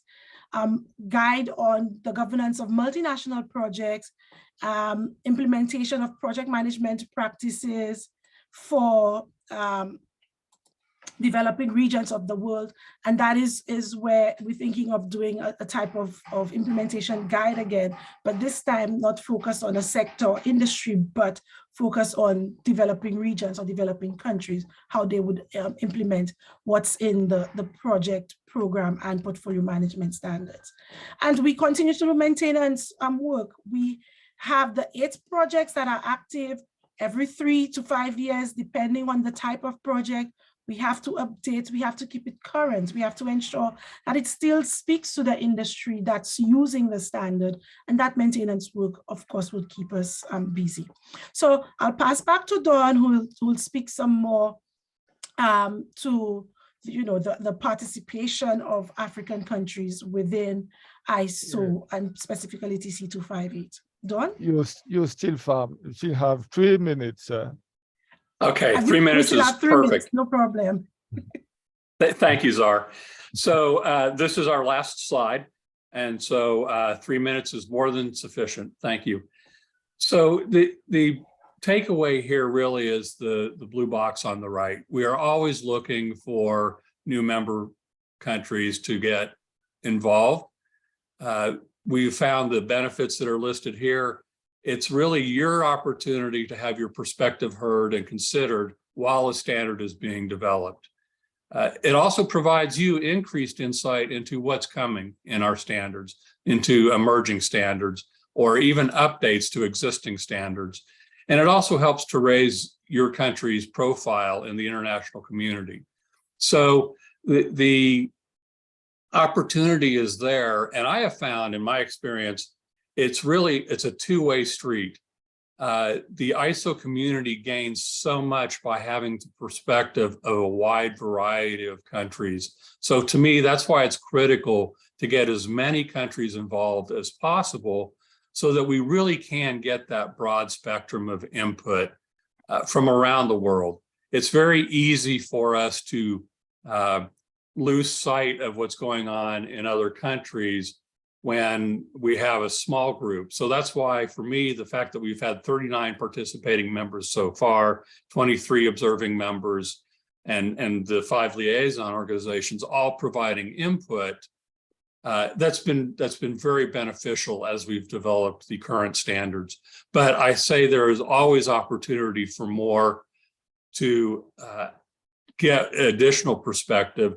And certainly ARSO is an impressive organization. The 42 members that you have, 7 of them are part of TC 258 already, but there's opportunities there to increase participation from ARSO members to really help our technical committee increase our benefits back to the project portfolio and program management community. Bhavskani, thank you so much for this opportunity on behalf of ZAR and all of TC 258. I think this has been very beneficial, and I look forward to actually sharing this information with the entire TC because I believe they will also be impressed with what's going on in ARSO. Thank you.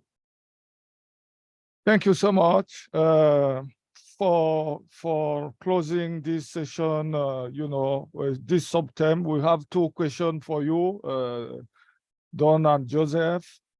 The first one, quickly, in reference to the ISO TC 258 standard, what is the role of standards in successful project management governance with respect to greater efficiency and better outcome? This is the first question.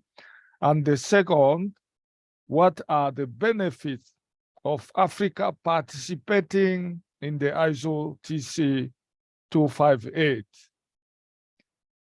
So I'll start with the first one, the governance of projects and programs. We do have a standard 21505 that addresses this. I believe it does help provide guidance and guidelines for better outcomes. The most important piece of that, from my perspective, really has to do with the establishing that infrastructure for success.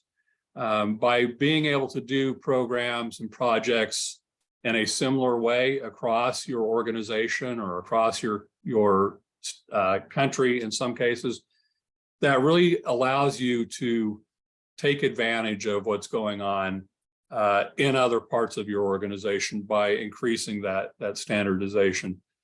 Just as important, from my experience, we often talk about the project sponsor or a program sponsor, and that's the senior leadership of an organization that's providing resources and providing guidance and providing goals of our programs and projects.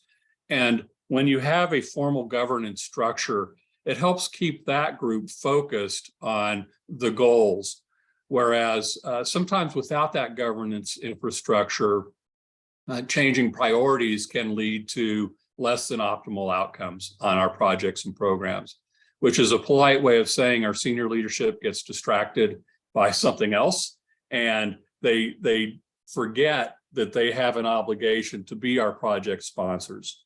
So having that governance infrastructure in place provides the ability for the organization to stay focused on the long-term goals that really do increase the outcomes and the benefits to the organization for completing projects and programs, as opposed to, I love the analogy, as opposed to increasing the junkyard of failed projects. So to me, that's where governance really comes in into important play.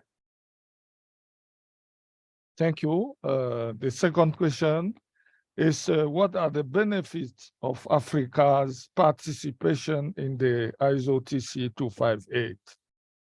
So those are still displayed on the screen in some ways, but from a selfish perspective, given all that's going on in ARSO, I really want increased participation because the experience and knowledge levels that are there, I think could help us in TC 258 in a great way. So to me, the benefit is it's personal for me, and that I would love to see increased participation so we can get those perspectives and take advantage of that experience that you have developed over the last 40 years or so.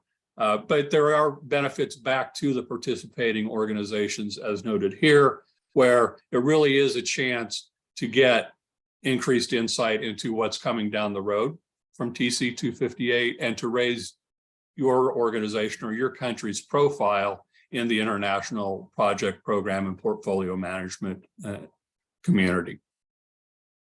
And Thank you so much. Might add just one last thing on that.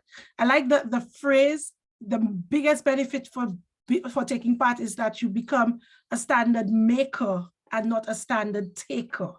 So that sums it up. Thank you. Thank you. Standard makers, the ISO standard makers. Thank you so much, Don and Joseph. We are moving to our, final stage in this webinar. Time has gone very fast, and I've noticed that there's no question, on the discussion. I've passed through. I didn't see any direct question put to the speakers. I will try to see if someone is interested in asking a direct question. I see we're about 100 participants. Is there someone want to place a direct question to one of the speaker? If not, we'll go to the final, word to any one of each of the four speakers, to final recommendation to the African community, to experts, to national standard bodies, to the whole political makers in Africa. If there's no short question, I will want to, do the last round. Babi Sakana, I think there is a question from Niger Abdelkader. Niger. Okay, I see one hand from Niger. Which is this question? I don't see it. Yes. Babiskana, he has raised his hands. I think we can give him opportunity. Okay, Niger. Yes, Okay, two are people. Yes. Fine. There's two people want to take the floor. This is Niger Abdel Kader and Adama Koulibaly. This is good for our, because we don't have too much time rest. So Niger Adel, please, can you put your question?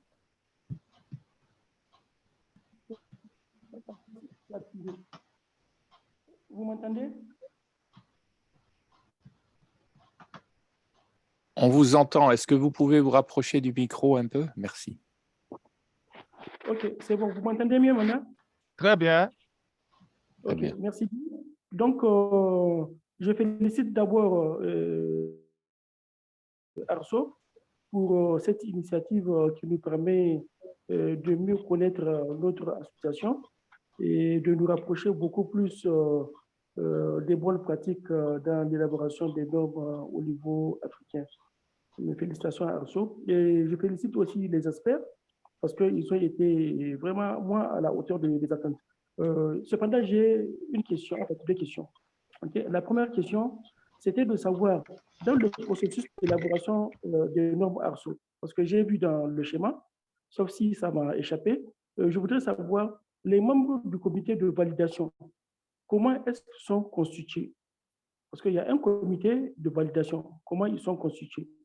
Voilà. Et ça, c'est la première question. La seconde question, c'était parce que j'avais déjà posé la question là, il y a plusieurs reprises, pour les membres ARSO. Okay, normalement, chaque membre a droit à accéder à la base de données ARSO. Voilà. Nous, on voudrait savoir comment ça se fait. On nous a déjà dit comment faire, écrire un mail, demander le nom d'accès et le mot de passe. On l'a fait, mais jusqu'à présent, rien. C'est pour ça que je pose cette question-là une seconde fois. OK, merci bien. Et merci de m'avoir écouté. Très bien. Les deux questions vont être traitées par Liliane, puisque ça concerne le modèle d'harmonisation des normes africaines. So this question will be, treated by Liliane. I will take the second request. Adama Coulibaly from UNICA, I mean, please, you have the floor to give your question, direct question, please. We still have only 5 minutes. Oui, merci beaucoup. Merci beaucoup, Président.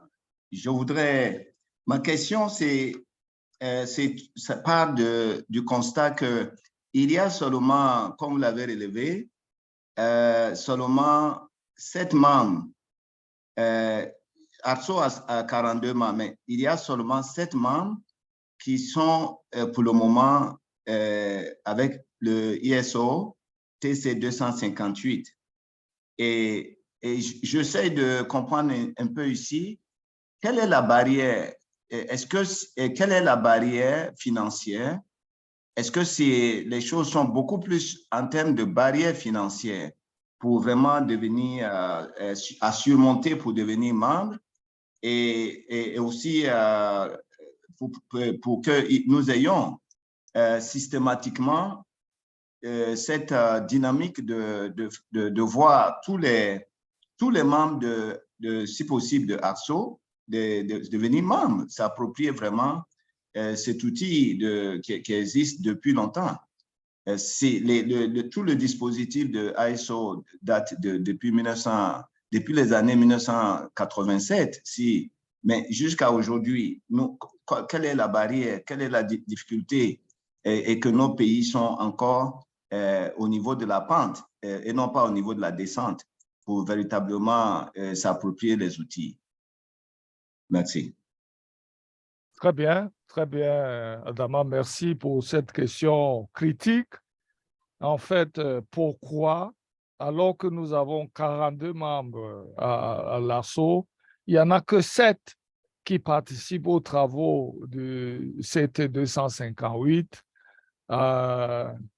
Quelle est la raison? Est-ce qu'il y a une barrière financière? Est-ce qu'il y a une autre barrière? This question is about the participation of, the African standard body to the ISO TC 258. The low participation, Mr. Adama is asking, what is the barrier? What is the key, driver to do not participate or to participate? I will leave, the door open to answer to that question. First, Aline, can you respond first, to the question of Niger?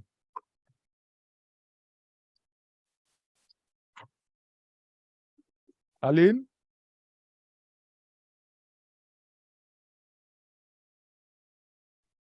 Aline, are you online? Can you unmute Lilian?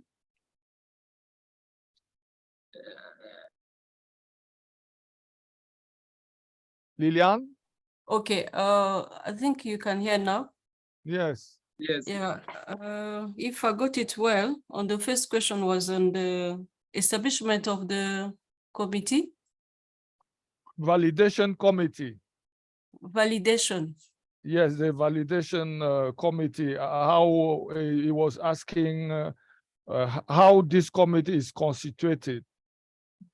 Oh, as I said, the establishment of the TC is approved by the SMC when a member express interest for a new work item. And then we found that there's no applicable or relevant TC which can deal with the item, then that's where we establish a new TC. So at that time, we request a member to justify the need of that TC. After that, the TC evaluates or assess that proposal. Then after the approval, we call member states to be represented in that TC. The validation, that's what they said, it is done by the Standard Management Committee of ARSO. Yes. Okay. Yeah. Okay. Oh.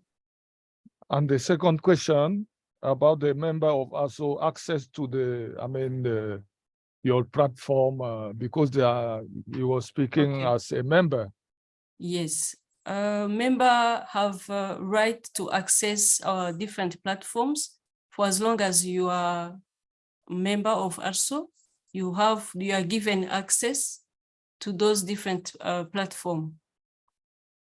There's no issue with that for as long as you're participating and you have been nominated as an expert to those different committees. You're just given the right to access.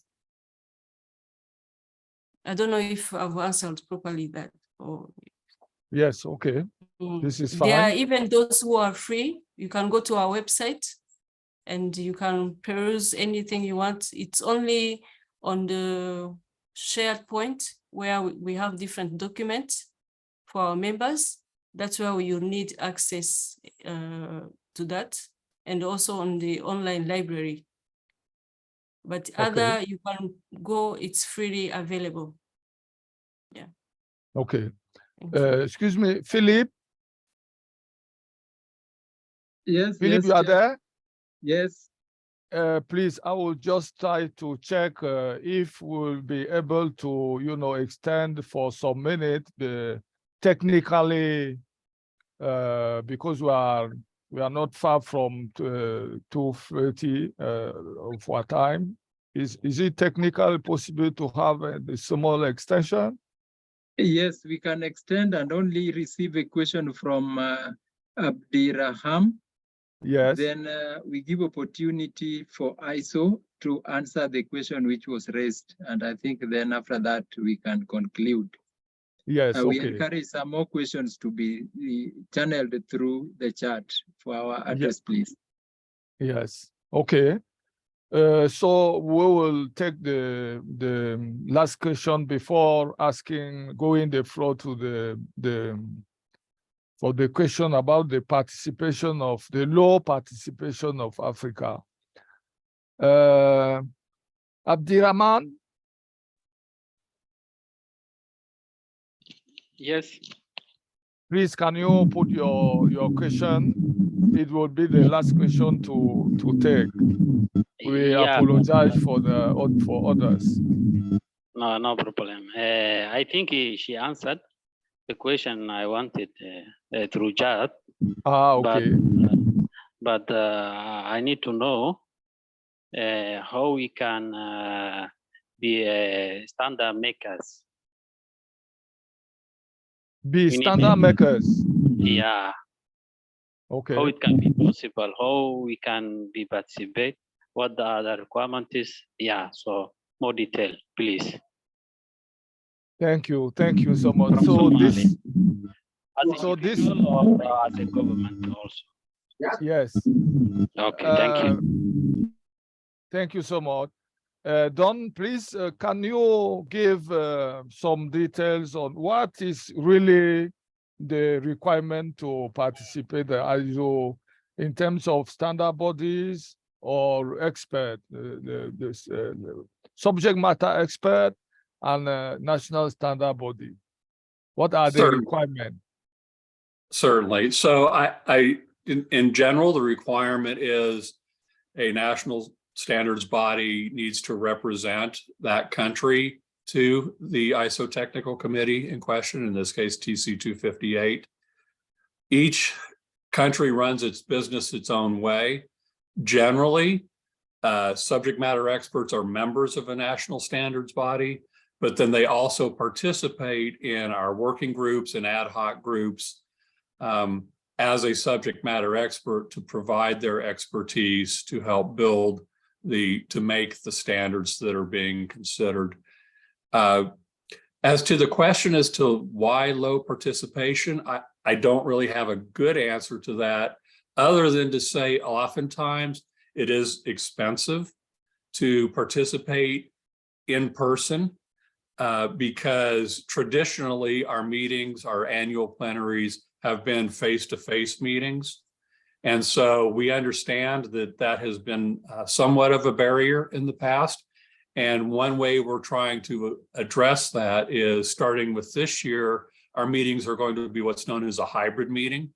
Perhaps one good thing that came out of COVID-19 was the ability to do virtual meetings more efficiently to allow remote participation.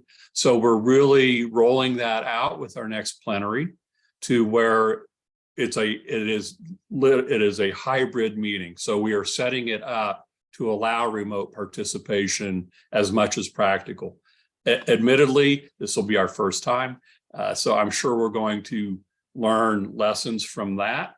And the other thing I would say is if you're not sure as a national body that you're ready to be a full participating member, join as an observing member first to just kind of watch what's going on and see if you're getting benefits out of it. You can still have subject matter experts participate in the various ad hoc groups and working groups, but as a country, you don't get to vote on the various standards and committee ballots that come out. But it's a good way to learn more about what we're doing before joining as a full participating member. Thank you so much. I will add for this question, being the head of delegation of Cameroon since 2012 with ANOR of Cameroon, I will add that this is very important to have many professional subject matter experts in a country who would like the standard body to, be a standard makers at the international level, because we need to have experts who are ready to do volunteering work at the international level and would like to know what is the stage of the start of the art in that topic. So the standard body has to be a member of ISO. Since you are a member of ISO, it's just a letter and you ask to join as participating member or observing member. And after that, you have to create a mirror committee at the national level where many subject matter experts, in project, program, portfolio management will interact, will work, to prepare the contribution of your country. So it is very open. Et pour répondre à la question d'Adama, c'est effectivement que l'agence des normes, l'agence nationale des normes doit avoir une ambition pour améliorer les pratiques de management de projet dans le pays. Et à partir du moment où l'agence a donc cet objectif de voir moins d'éléphants blancs dans le pays, il va mobiliser la communauté nationale pour être et participants au niveau de ISO, tout comme au niveau de ASO. So this is a critical question. Maybe there is some way of budget in terms of money, but it's also a question of, people who are ready to work, to build, to develop standard. Because to become standard makers, you need to have experts to do that. This is what I can add for this critical question. Philip? Yes. I think that this is the time I will ask, a final round for each speaker for 1 minute to say his recommendation before, giving you the floor as the host. Is it okay? Yes, Chair, as I see the time, we are 7 minutes past. I see the hand of Dr. Shroff. Dr. Shroff is a real supporter of our programs, activities, okay. and normally participates. Let us hear from him just a second. If he can just express himself a second, then okay. We open up only, Okay, please. I see. From Kenya? Yes. Yes. Yes. Please, doctor, you have the floor. You're just, if direct question, please. Thank you very much, Baba Sakana. Thank you very, very much, Chair. Thank you, Philip Okungu. I really, really appreciate your blessings and your very kind words. Thank you for giving me the opportunity to have some last words. I have understood everything, what Baba Sakana as well as Philip and the other speakers have spoken. I have understood it. I have also interacted through the chat box, which is on record.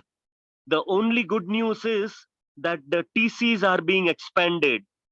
I only appeal to the powers that be, and I repeat my statement, I only appeal to the powers that be, that let it be an inclusive process which is exclusively based on merit. Let it be an all-inclusive process with no gender biases, females, males, all TC experts and the subject matter experts, they are most welcome to contribute, because we are building Africa. We are making Africa for the Africans. And I am not a racist, but I am for the Africans, supporting Africans, and staunchly vouching that Africa is made for African solutions. We do not need outsiders. We do not need Europeans. We do not need any other parties to dictate to us in the African continent, whether it is standardization process, whether it is harmonization process, or whether it is peace building process. And I mean my words. I have not minced my words. Another thing which I appeal to the powers that be is that this all-inclusive process of expanding the TC should not be run like a cartel. It should be run on merit. It should be run exclusively besides the NSBs. It should be run parallel, so that people from the industries, people who are actually practically conversant with the subject matter, they are included, and their valuable contributions counted for standardization, for harmonization, and for standard making processes. I submit. Thank you. Thank you very much for the opportunity given to me. Thank you very much. Thank you. Thank you, Doctor. I would like finally, for each of the speaker, final words, not more than 1 minute, please. I will start by the first speaker, Lillian, please. One minute, not more than that, for conclusion. Okay, thank you, moderator, and thank you for all the participants for the comments and the shared information. It was really very insightful. So my message, my takeaway message is to encourage member states or experts to participate fully in our harmonization activities. We have seen different benefits attached to that. We also need to have our own, like he said, my president said that we need to have our own solution, applicable to our situation in Africa. So please, we are asking you to start thinking or giving any new work items which can help us to resolve those different issues that are found in Africa to get our own solutions. Thank you so much. Thank you so much, Lilian. Dr. Okoro, please, just 1 minute.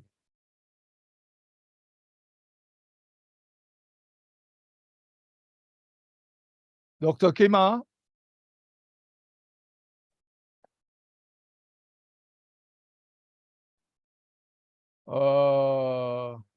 Dr. Kima seems to not be online. I don't know why. Please, Amin, can you okay, let me talk on, please. I've been unmuted.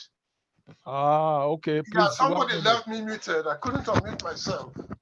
Please, only 1 minute. Final. That's okay. Yeah. Based on the projects the problems we have in Africa, I would recommend a PMO-based project management system so that we have standards for projects, standards for project implementation, standards for procurement of projects to make sure that we have sustainability in our projects.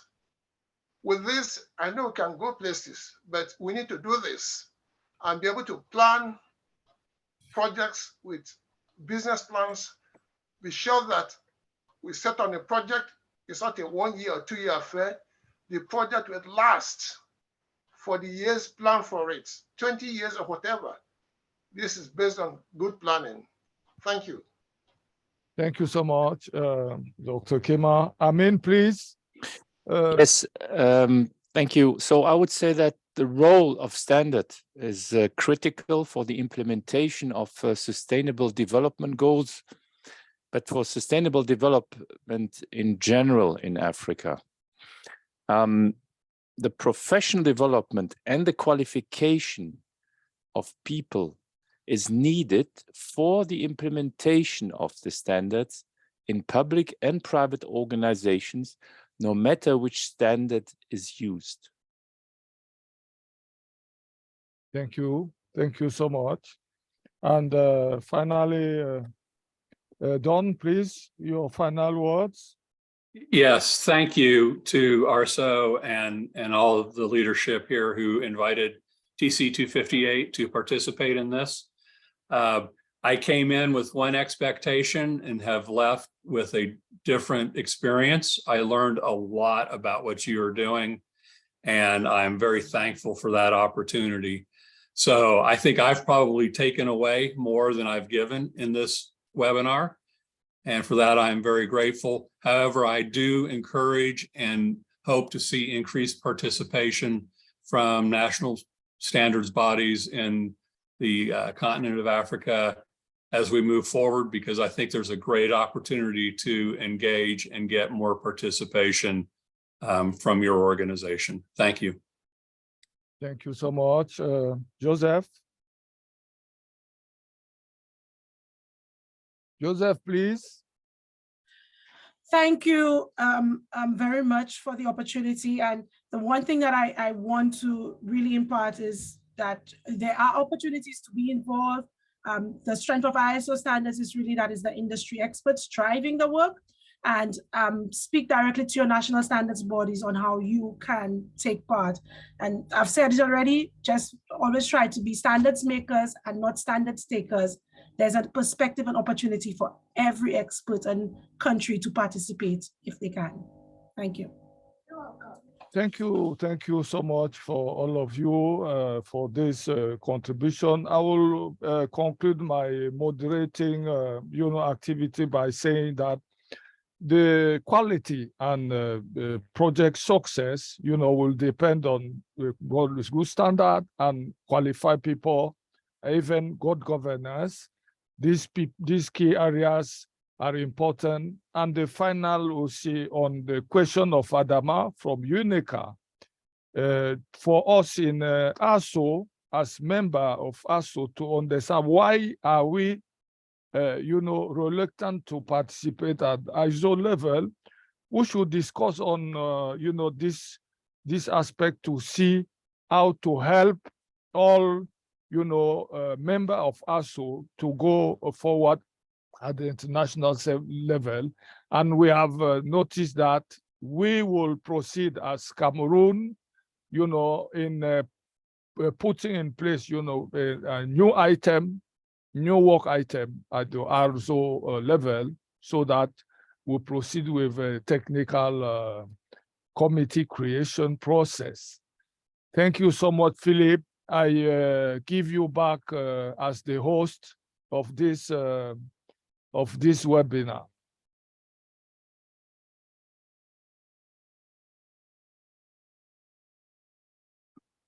Philip.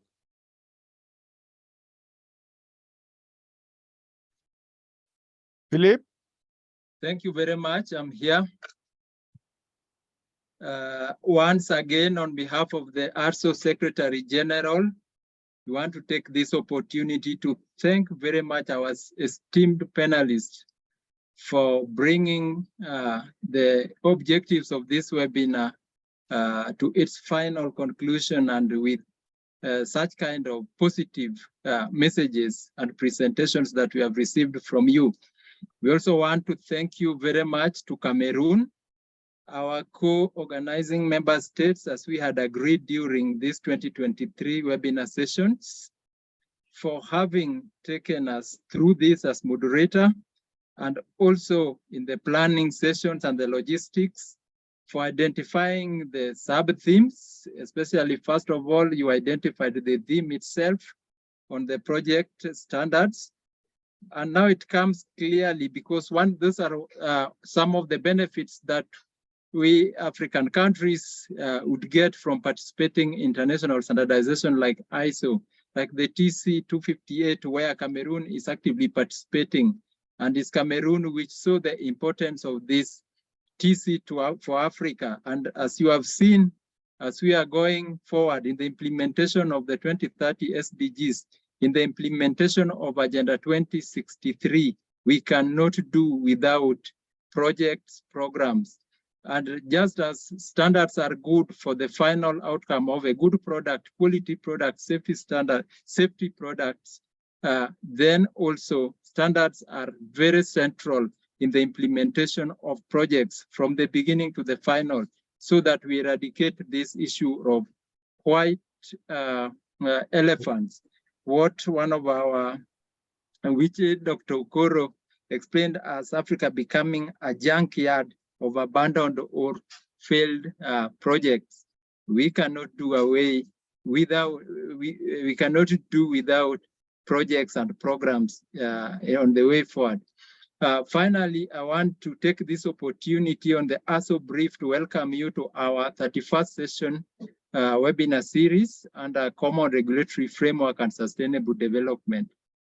We are looking forward to co-organizing it with an ASO member state. Currently, members are declaring interest on various themes that we have, and we have received as many members, and we are now just organizing with the members. I want also to highlight that on 2nd to 3rd March, we are going to be having an awareness creation on the benefits of standards, and this is one of the activities that we do through the ASO webinars, and also working together with member states to reach down into the stakeholders. One of our participants had indicated that standardization should be industry driven, and this is why we take it down to the local level together with our member states to have the industries and the stakeholders participating. We will be in Addis Ababa through the invitation of Dr. Bekele Meseret, the Director General of IES. Then we are also having capacity building for the ASO-TCs based on these international best practices in standardization activities. You remember that we talked about the benefits of projects, programs in the ASO standardization work. And we have basic principles set by ISO-IC directives and the ASHAM. So since the TC chairpersons, working groups and conveners and secretaries are the drivers and the implementers of our activities through our business plans and work plans, we normally have capacity building for them so that we follow the standards which are prescribed as far as the international best practices are concerned.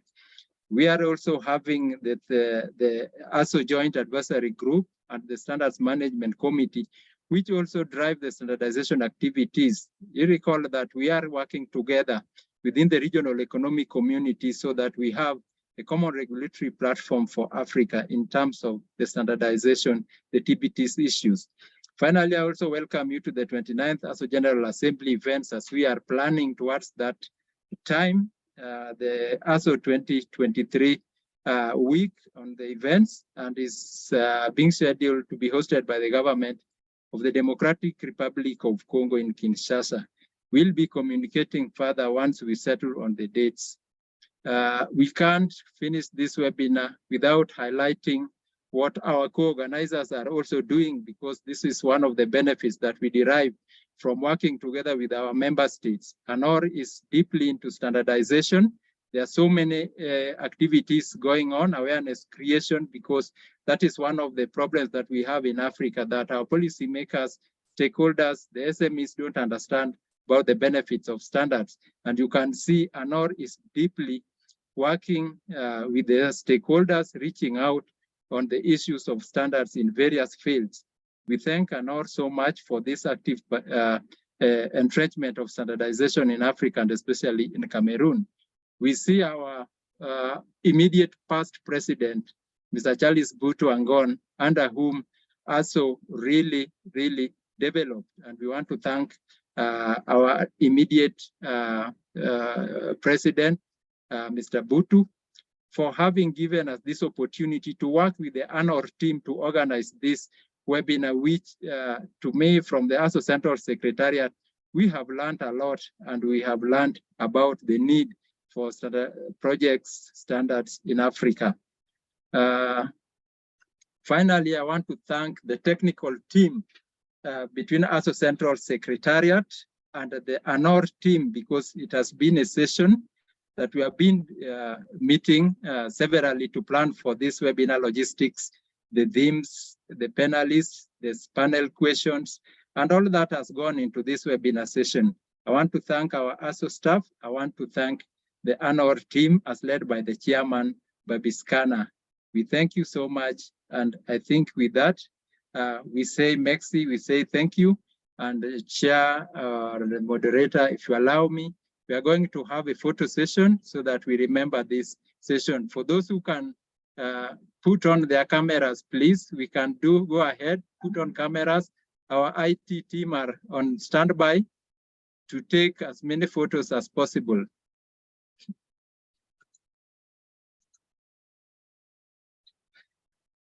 The IT team, are you ready? Okay, Abdirahman Said, are you there? Adama, all those who are here, please. Adama Koulibaly, please. Your Those photo. Who can, yes, please. We do our photo for this 30th association. It was a successful eye-opener. We can't do without project standards. Adama has left. We say thank you very much. I think with that, we are okay. And I want to thank you very much again on behalf of the Secretary General, who is currently in a meeting also Pan-African quality infrastructure with the African Union, with the REX, and with the African standardization infrastructures, the AFREC, the AFRIMET, and the AFSEC. So that's why he's not participating but he has his blessings with us. Thank you so much once more. We say bye. Thank you so Bye. much. Thank you so much. Thank you. Thank you. Adama. Happy to see you, Adama. Thank you.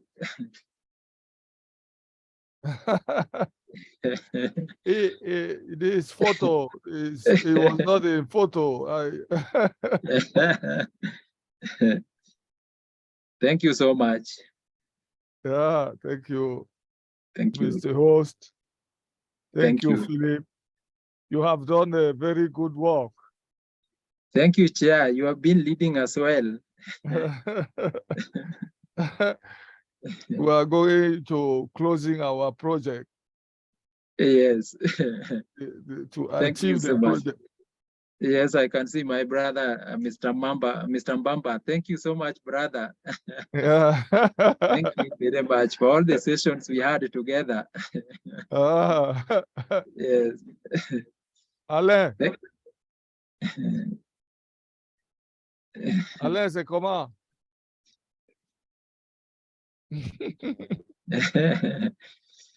Thank you very much. Thank you so much. Thank you. Bye. They are leaving. Okay. Yes. Thank you. And we will share all the presentations as requested. Yes. Thank you. Yes. And Philip, in the chat, please, could you copy all the charts? Yes. So that we'll review it for the final report of the webinar. Because Thank we you have very some much. proposal done in the chat. Yes, and I saw one of the benefits of participating in the national standards is to also make our standards international, like the GFGP already now being counted for international adoption as a national standard. So thank you very much. Yeah. Yes. And they had some Duma from Canada standard committee, technical committee there. They said a long proposal. Yes. We need to review them. It's very true. Thank you very much.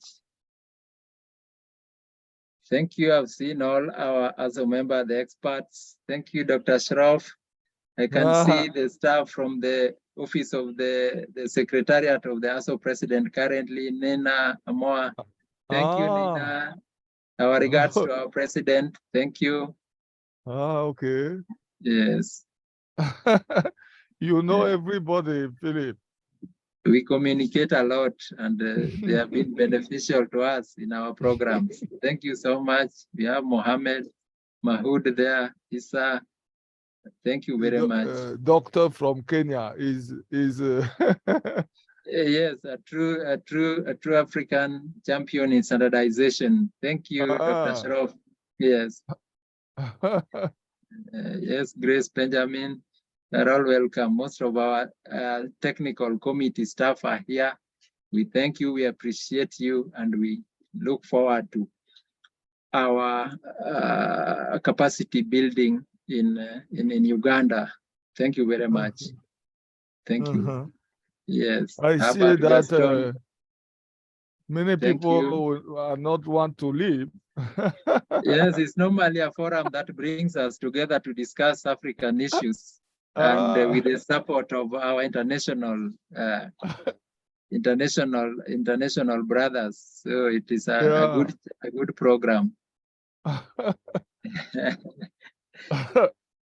Yes. Normally, when the webinar come to the end, everybody leave. Yes. And I see that there are many people are still there. Yes. We thank them so much. I can see Loveness from Zimbabwe. Thank you very much. I see Bruno, Diana, Emily, Anissa Chama, Kofi. We thank you so much, and it has been a pleasure building these activities together. Thank you. Yeah, that's nice. Okay, Chair, Okay. with your permission, we Philip. can close. Thank you. Okay. Okay, Thank you. please think about a session for evaluation of our webinar Thank before you. we finalize the final report. Thank you very much. Thank you. Thank you. Bye-bye. Thank you. Bye-bye. Bye. Thank you so much. We appreciate your participation. Thank you, Grace. Thank you so much. Yes.